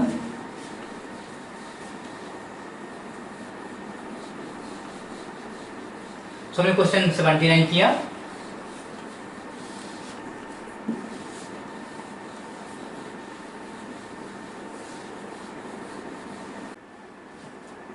Okay, so now solving our next problem that is 79। 79 में क्या है, आपके पास एक रिएक्शन दिया गया है और उसके 2 मैकेनिज्म प्रपोज किए गए हैं। और इन्होंने बताया कि जो पहला रिएक्शन दैट इज NO2 और ओजोन के साथ रिएक्शन करके वो N2O5 बन रहा है एंड O2 बन रहा है, वो फर्स्ट ऑर्डर रिएक्शन गिवन है। अब आपको बताना है कि क्या जो दोनों मैकेनिज्म गिवन है क्या वो पॉसिबल है कि नहीं। अब अगर दोनों mechanism first order reaction follow कर रहा होगा तो हाँ मैकेनिज्म पॉसिबल है। तो let us see the first mechanism. First mechanism में दो रिएक्शन है, एक रिएक्शन स्लो है, एक रिएक्शन फास्ट है। हमेशा याद रखिए कि जो स्लो रिएक्शन होता है वही रेट डिटरमाइनिंग स्टेप होता है, करेक्ट। आप ऑर्गेनिक में भी देख रखे हो कि rate determine RDS, correct, RDS। So rate determining step वो होता है जो slowest step, that is formation of carbocation बोला करते हैं। सो इसमें जो पहला रिएक्शन है that is the slow reaction. So 79 का जो मैकेनिज्म 1, ठीक है, मैकेनिज्म 1 का जो पहला रिएक्शन है that is NO2 plus ozone giving NO3 plus O2। सो इसका रेट अगर लिखा जाए रेट इज इक्वल टू क्या होगा, some constant, rate constant K into क्या है NO2 एंड इनटू O3। सो ये क्या है, this expression is the expression for first order reaction. तो ये अगर एक्सप्रेशन देख के ही आपको लग रहा है कि this is the first order reaction का एक्सप्रेशन है, so yes mechanism 1 is possible. अब now go to your mechanism 2। What is mechanism 2?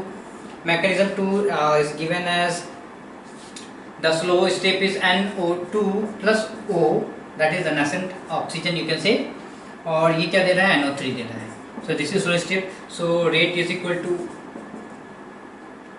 nascent oxygen, let's put K, rate constant K into oxygen into NO2। तो अब इसकी बात कहाँ से करें, ये कहाँ से लाएं, तो इसके लिए एक क्या है रिवर्सिबल रिएक्शन जो इसके ऊपर गिवन है, that is from ozone O3 से क्या बन रहा है, ये O3 से ये O2 और नेसेंट ऑक्सीजन बन रहा है, करेक्ट। तो अब क्या कर सकते हैं, Ka into what, Ka into ozone is equal to Kb into O2। हमें तो क्या करना है, इसका कॉन्सेंट्रेशन पता करना है, करेक्ट। तो इसको आप यहाँ से लिखिए, ऑक्सीजन इज इक्वल टू क्या हो जाएगा, जब ये इसको उठा के लाएंगे तो ये बंदा नीचे गया, सो Kb by Ka into O2 by O3, correct. तो इसको आप इस O को उठा के यहाँ डाल दीजिए, यहाँ डाल दीजिए तो क्या हो जाएगा, रेट इज इक्वल टू क्या हो जाएगा, NO2 let us this is K into this is Kb by Ka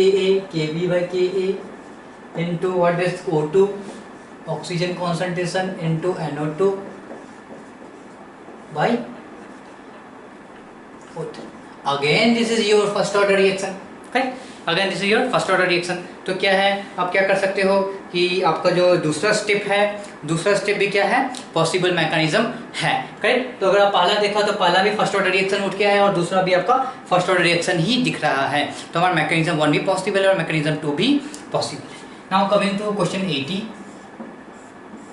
question 80 क्या है, which of the following statement are not, underline not, correct about half life.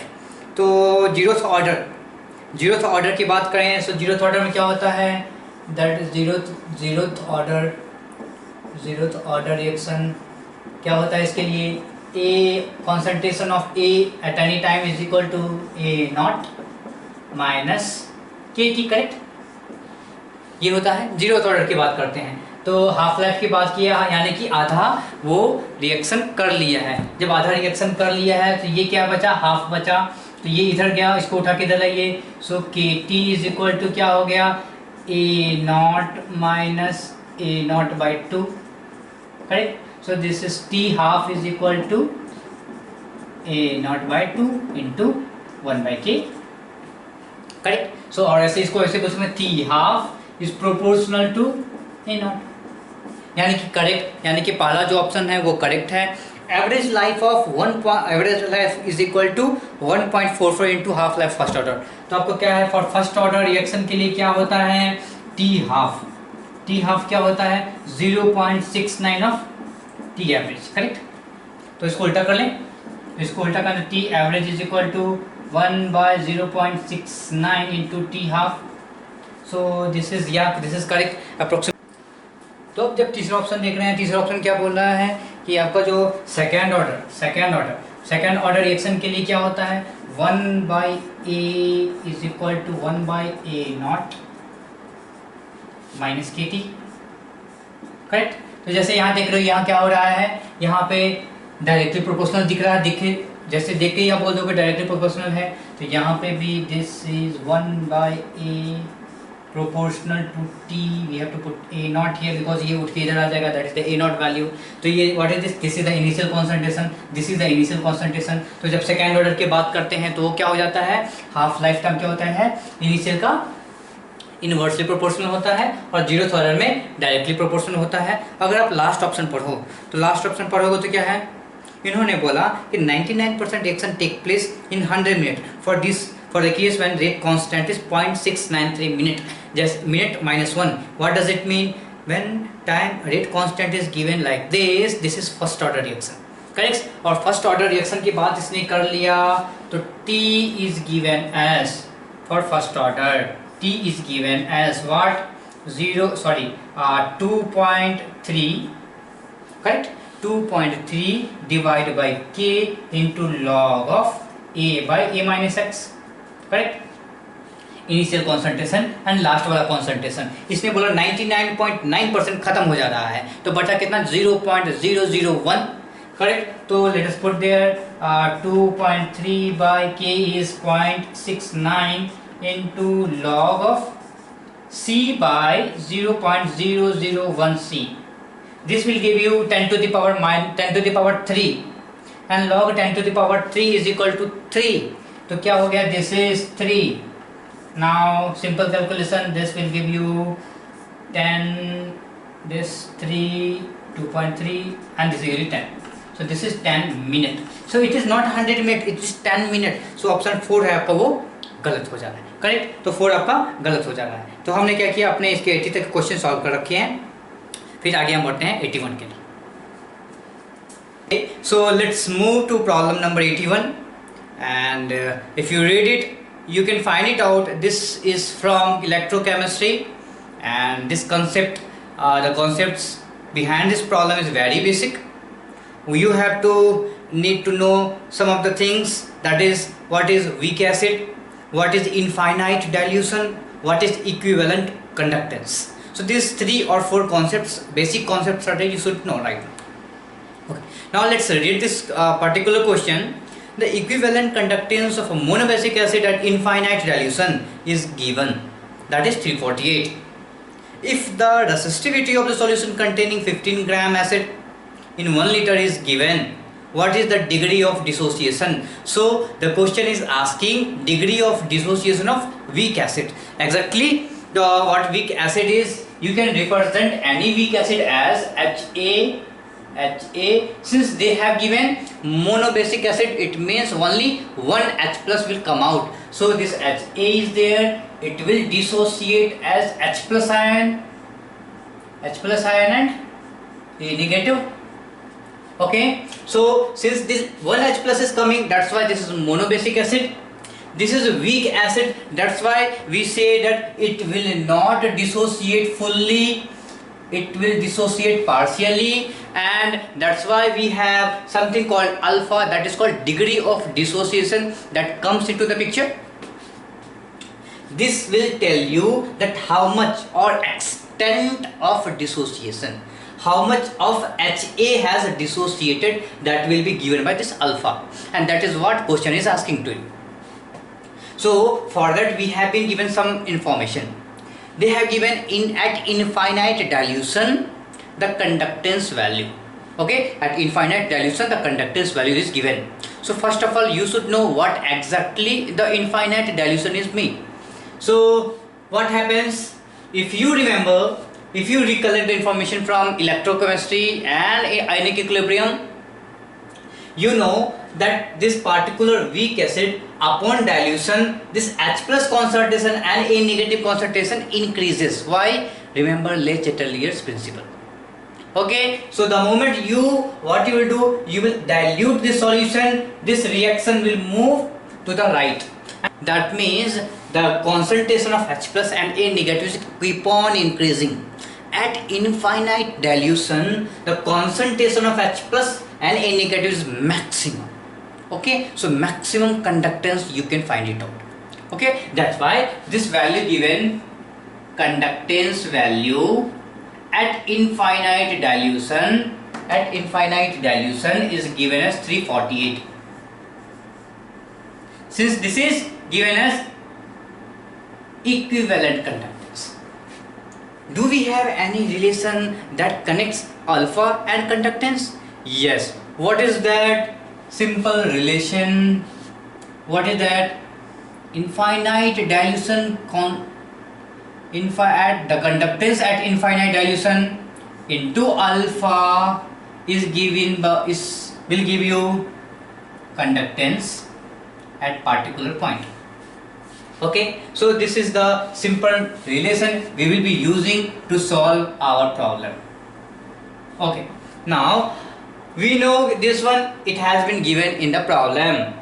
This is your what problem, this is what being asked, and this you have to calculate with given information. What information have been given? The resistivity is given 18.5. so conductance is equal to conductivity into volume. Conductance is equal to conductivity into volume from electrochemistry. Do we have conductivity given in our problem? No, it is given as a resistivity. And if you have simple knowledge of physics, you know that conductivity is equal to 1 by rho. What is this? This is called resistivity. Okay, that is what given in problem. So put these things here, you will get 1 by rho into V. V is volume in centimeter cube. Why centimeter cube? This values has been given in centimeter cube. Fine. So now calculate this value, the conductance at this particular time. So this 1 by rho is given as 1 by 18.5 into volume is given as 1 liter, change into ml, that is 1000 ml, and that is equal to 1000 centimeter cube. So this is 1000 centimeter cube. Then this is called equivalent conductance. This is called normal conductance. Change is normal conductance to equivalent conductance. How you do? Divide by number of equivalents. Number of equivalents. And this is monobasic acid. I have been telling you, for monobasic acid and for for all those compounds which number of equivalents are 1 and n is equal to 1, for this type of things what will happen? Its molarity, normality both are same. Its number of moles, number of equivalents both are same. So what will happen? Divide by number of equivalents. How to find it out? 18 gram is given. Sorry, 15 gram of acid is given. 15 divided by 49. So this is the conductance. What is this? This is the equivalent conductance at given point. This is the equivalent conductance at given point. Now we have to find it out alpha. What is alpha? Alpha is equal to this alpha. This will come down. So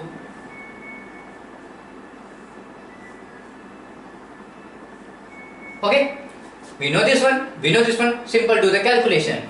So if you do the calculation, what will happen?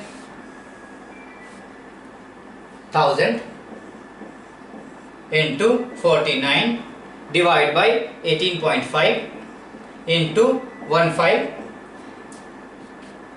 into 348. Now, always remember, in competitive exam, you don't have to do any calculation. See, we have 4 options: 45, 40, 60 and 50. This percentage has been given. So we don't have to do the calculation. See how we are doing. 1000.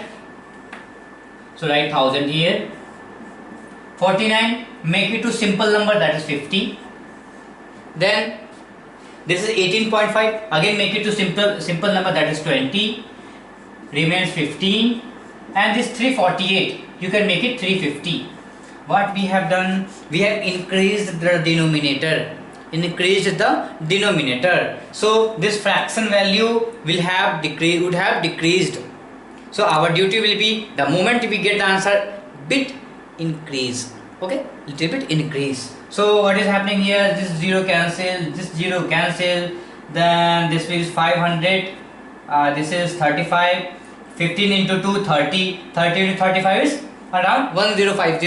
So this is 1050 by 500. This comes to be around 0.5, around 0.5. And what is alpha? Alpha is 0.5. If you see the option, you have fourth option as 0.5, correct? So no need to do the exhaustive calculation. Just see, just do simple things and look at the options. See, we have 4 options given, one is correct. Why we have to waste our time in calculations, correct? So we can do all those things. Now coming to our next question, that is 82. 82 is again from electrochemistry.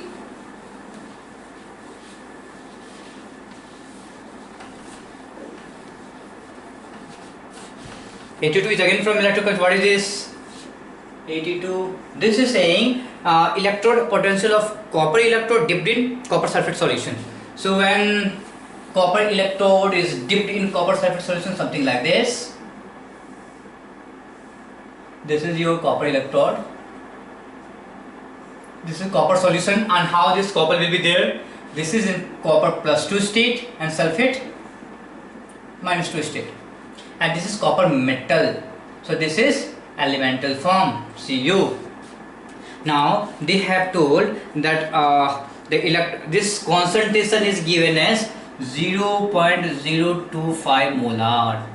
Okay, so to find any electrode potential, this E is given as E0, standard reduction potential E0, minus 0.05 to 0.059 divided by number of electrons. How many electrons are being transferred? This is what they are putting there, into log of K. Do we have every information? Yes, E0 is given, is plus 0.34. Then what we have? Copper +2 will go to copper. How many electrons are being transferred? 2 electrons. 2 electrons will come from solution and it will get added to this copper and it will get deposited on the electrode. So what happens? 2 electron is getting transferred. So put the value 0.34 minus 0.059 divided by n is equal to 2 log K. What is log K? Log K is the equilibrium constant.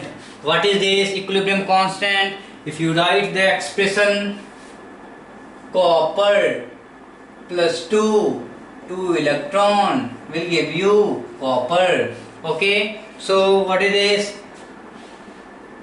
From chemical equilibrium, write the expression. This is product divided by reactant, concentration of product divided by concentration of reactant. This is in solid state. Again go to chemical equilibrium. What you know that all the solids and liquids active mass is equal to 1. So put 1. Then what is the concentration of copper +2? Concentration of copper +2 is 0.025. So what will be this? You can put it something like 25/1000, or we can make it simple, 1000 by 25. It comes to be 50. This is 40, log of 40. Now do simple calculation. 0.34 minus this is 0. You can put it 0.06. So this is 0.03 into this is log 40. How you can solve? Log 40 is 4 into 10. Log 10 plus log 4. Log 10 is equal to 1. Log 4 is approximately 0.6. So this can be 1.6. Okay, 1.6, and this is comes to be 0.48. 16 into 3 is equal to 48. You know, so you can 0.34 minus 0.048. Now do we have to subtract this particular thing? No. Go to your option. What you can see, we have 4 options. Option number 1, 0.047. Simple assessment. Can you get 0.047 here? No, you cannot get. Option number 2, 0.293. Can we get 0.293? Yes, we can get 0. From here we are getting 0.292. So this is the correct option. If you see other options, the other option C is 0.35. How can 0.35? You are decreasing the value, man. You cannot have more than 0.34. And the fourth option 0.38. So please make sure when you are solving the problem, make sure that you do the calculation but not exhaustive one. Okay, come to the option, see whether you are getting any help from the options. Okay, so that will make sure, that will help you to save your time. Now coming to question number 83. What is 83 saying? 83. Okay, so 83 we have glucose and potassium chloride. We have two things, glucose and potassium chloride, KCl. Now what exactly the difference between these two? Its I value. What is I? I is called want of factor. So I value is equal to 1 and its I value is equal to 2. Okay, so you all should know that this question is from solution chapter and where we have been studying want of factor. If you see option A, the boiling point of solution of glucose will be lower than that of potassium chloride. So what is boiling point and why this boiling point will change? First of all, these two have solvent as water. What does it mean? The initial boiling point will be same. Okay, initial boiling point will be same. So the moment put these two in the solution, these two acts as solute. So the moment you put these two in the water, the solution boiling point will be raised. That's why we call raise in boiling point, and that can be given as delta TB. Raise in boiling point. So delta TB, what is this delta TB? I want a factor into molality into Kb. Okay, this Kb is constant, molality concentration is for both are constant, but this I is different. I is different. So what happened? This I is 1 for glucose, this I is 2 for KCl. What does it mean? Delta TB for glucose is less than delta TB of KCl. Correct? So what you know, TB1 both are same. I told you boiling point to initial both are same. But if you see, let's write it like this, TB is equal to TB. Now this is 1, this is 2. What will happen? Delta TB is equal to TB 1 minus TB. Raised boiling point, initial boiling point, that is called raise in boiling point. So what will happen? This difference, that is the difference, this difference is greater in KCl. So initial value increased greater. This is for glucose, TB2, TB increased for KCl. So this increase is more, this increase is less. So TB2 will be more, TB1 will be less. So what the option is saying, the boiling point of glucose will be, the boiling point of solution of glucose will be lower. So this is correct. This particular point, this is lower than this value. Okay, how you understood? The raise here is less, the raise here is what? Higher. So that's why TB2 value is higher than TB1 value. Okay, now another option is saying the freezing point of solution. So always what you have to remember, when we are talking about delta TB and delta TF, both are opposite. If things are increasing for this one, for boiling point, things will decrease in the case of freezing point. If you can understand the same manner, what is delta TF? TF 1 minus TF. What is delta TF? Depression in freezing point. So how, from what value freezing point decreased? So let us understand that for both system, TF initial will be same, KCl it decreased high, and for glucose it decreased less. So what is this? This is the freezing point of glucose solution, this is the freezing point of KCl solution. So freezing point of glucose solution is higher than freezing point of KCl solution. So you can say that option 2 is also correct. What is option 3? The osmotic pressure of solution. So what is this osmotic pressure? Pi is equal to I into CRT. T is constant, R is constant, concentration is constant, I is different. So I for glucose is 1, and that's why the osmotic pressure for glucose will be lesser than the KCl solution.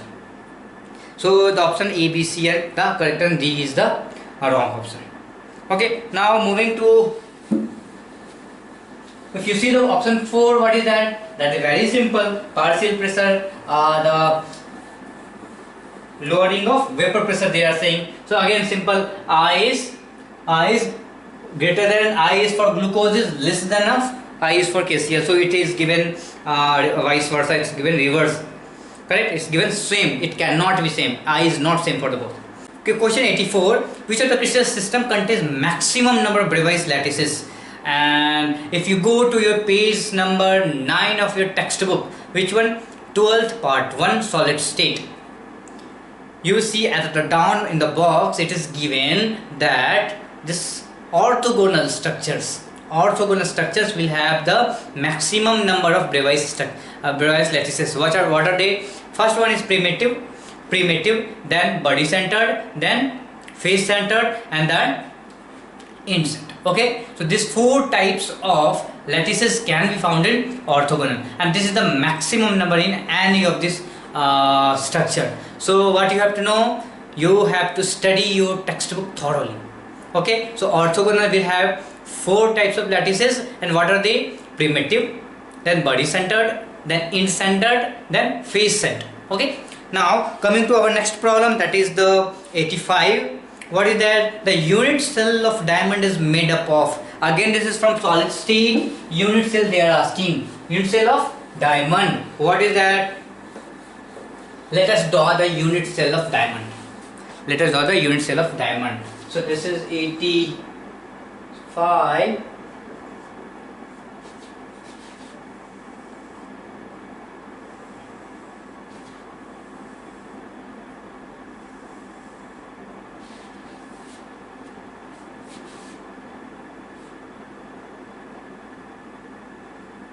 So we have to be very thorough about the concepts, and this is what we are drawing, the unit cell of diamond. This line is at the back of the plane.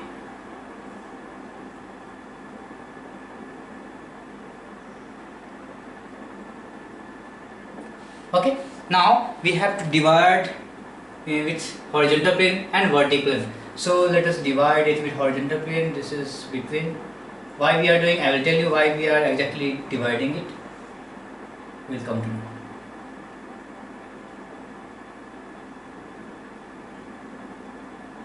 Okay, similarly this one.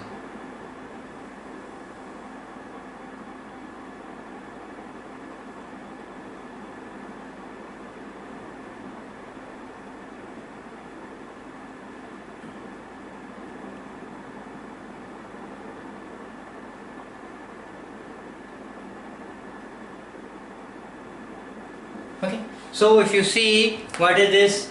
This is the plane.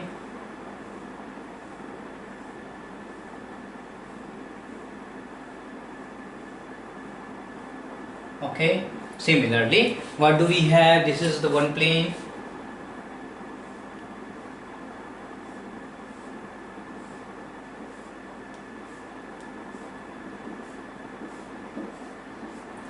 Now what exactly is happening? You put like this.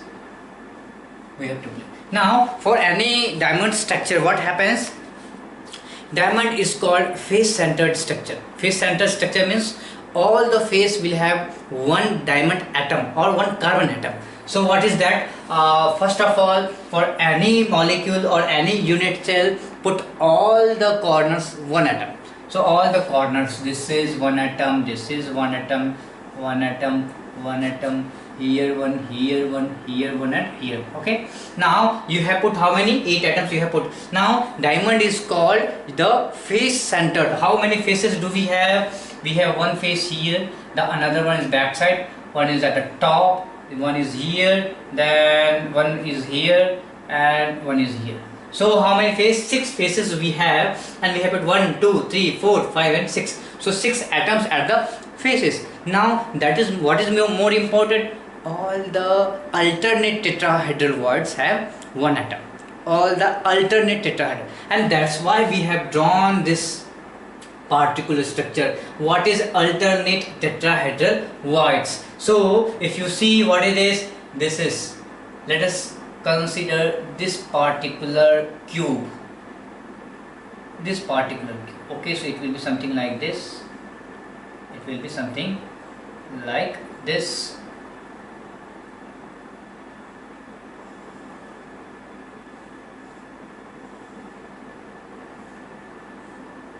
Okay, so if you consider this cube,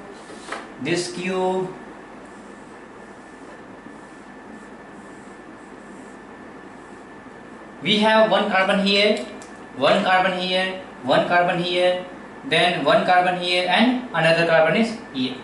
So from this come here, so in between we have called tetrahedral. In between we have tetrahedral words. In this, the cube, the center of that cube is called tetrahedral words, and this tetrahedral words is filled with 1 carbon.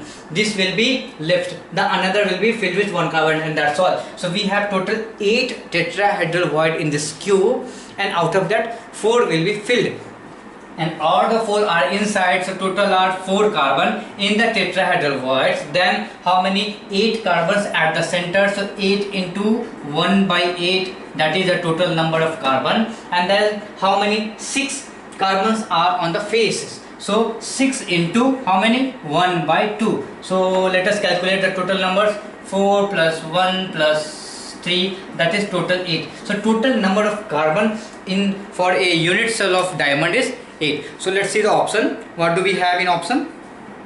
So option 2 and 3 has 8 carbons, but option 2 is saying CCP. No, we have face centered. We have face centered. See, all the faces is having 1 carbon. So this is called a face centered lattice structure for the diamond. Okay. Now coming to question number 86. 86 is very simple. What they are saying, we have they have given certain cuprous sulfide, cuprous. So this is cuprous sulfide formula is this one, but unfortunately what happened, some of the Cu plus 2 also came in the particular compound, so this becomes CuS. Now to solve this type of problem is very easy. Just do one thing. This is Cu 1.8 sulfur, this is sulfide minus 2, this is minus 2, it has to be neutral, so this is plus 2. Okay, now what happened, this particular Cu 1.8 contains both Cu plus and Cu plus 2. So let us assume out of this 1.8 atom, X atom is of plus 2 and the rest left is 1.8. 1.8 minus X atoms are of plus 1. Okay, so what happened, this Cu 1.8 contains both type of atoms, both type of ions. What is Cu plus 1 and Cu plus 2. And what happened like this, when you mix these two, you will get charge of plus 2. When you mix these two atoms, you will get charge of plus 2. So let us do simple mathematical calculation. Let X is having plus 2 charge, it has to be mixed with plus 1 charge, and this is equal to plus 2. Why this plus 2? This is the plus 2. Now simple calculation, 2x plus 1.8 minus x is equal to plus 2. So x is coming to be, you will get x is 0.2. Question is asking what is the percentage composition of this positive plus 2 Cu. Okay, what is the percentage composition of Cu plus 2? So how to get composition? Percentage composition is equal to amount of that compound, that is 0.2, divided by amount of total. So total is 1.8 into 100. So this comes to be, this is 1 by 9. So 1 by 9 is around 111. So 11.1%. Okay, so this is one of very simple problem you have in your problem question paper. So let's move forward. This is a simple 87 is saying that select the incorrect statement. Gold sol is multi-molecular colloid. Correct. Large number of particles substance aggregate. This is also correct. But if you go to fourth option, sulfur sol is a multi-molecular colloid, that's also correct, but it is hydrophobic in nature but given as hydrophilic. So this is one of the theoretical problem you have been given, and go to your surface chemistry, go to your solution chapter, read it thoroughly. Okay, so question number 88 is saying what is the correct sequence of decreasing coagulation value? Again, coagulation value they are asking. Okay, for the following electrolyte for the coagulation of ferric hydroxide. So we are solving 88 and they are asking for the coagulation of ferric OH3. So this is a positive source and we need to have negative electrolytes. So electrolytes is given as sodium phosphate. So PO4 minus 3, then we have KCl, so let's say chloride minus 1, then we have SO4 minus 2, and the next one is FeCN 6 minus 4. Okay, now we have been I have been saying this, that if the valency or charge on the particular this electrolyte is more, so this charge on this particular ion is more, it means its coagulation power is high. Okay, coagulation power is high. So this will contain highest power and this will have the least power. Okay, so highest power to coagulate or to precipitate the positive source. Now if the particular electrolyte is having highest power, that will contain least value. What is coagulation value? Coagulation value is the amount required, correct? Amount required to precipitate the positive sol. Okay, so positive sol to precipitate this positive sol, this will have highest power. So this will contain least value. This will have the least power, so that's why this will contain the highest value. So if what the question is saying to arrange them in the decreasing order of their value. So decreasing order of value means increasing order of their power. So increasing order means chloride is having the least power, then comes minus 2, so this is SO4, then comes phosphate, so then PO4 minus 3, and the last one is this one because this is having minus 4. So FeCN 6 minus 4. Okay, so this is the what? This is the what happening? Chloride is having highest value and it is decreasing to the ferrous FeCN 6 minus 4. Okay, so this is the correct answer. Now coming to next one. Okay, so 88 is solved. Now coming to 89. This 89 is although nitrogen does not adsorb on the surface at room temperature. So room temperature you can think of 300 Kelvin and 310 Kelvin.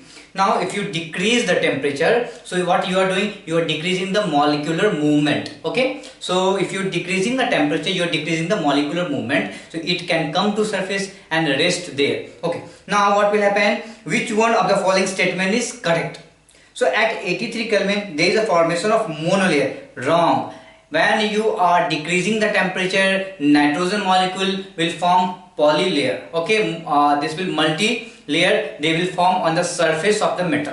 Okay, so what will happen? This is called physical adsorption, and in this adsorption nitrogen will form multi-layer on the surface.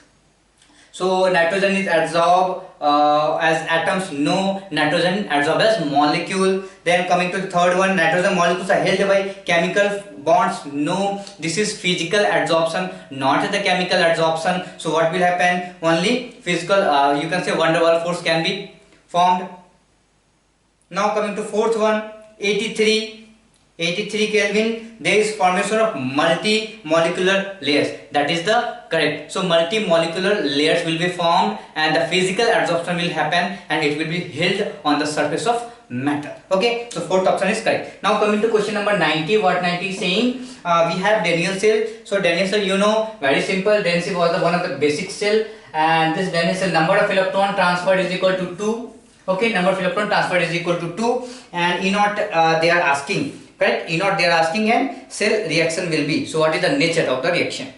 And case is given. So simple, E naught is can be written as 0.059 by number of electron transferred into log of K.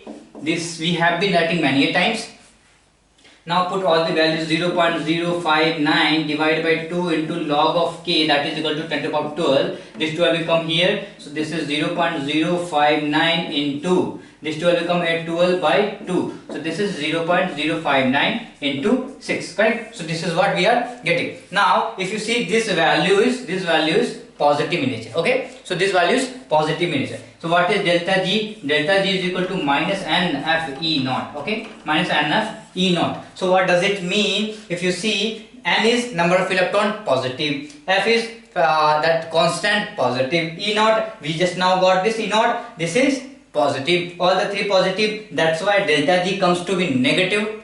Okay, delta G is negative, and what we know, for any spontaneous reaction delta G has to be negative, or vice versa. If the reaction is spontaneous in nature or delta G is negative, then the reaction will be spontaneous in nature. So if you see the options, E naught is equal to 0.059 into 6. So 0.059 into 6, this is correct, and reaction is spontaneous. So 90th, for the problem 90, A is the correct option. So reaction is spontaneous and the particular value of E naught is given as 0.059 into 6. Okay, so this is what we have.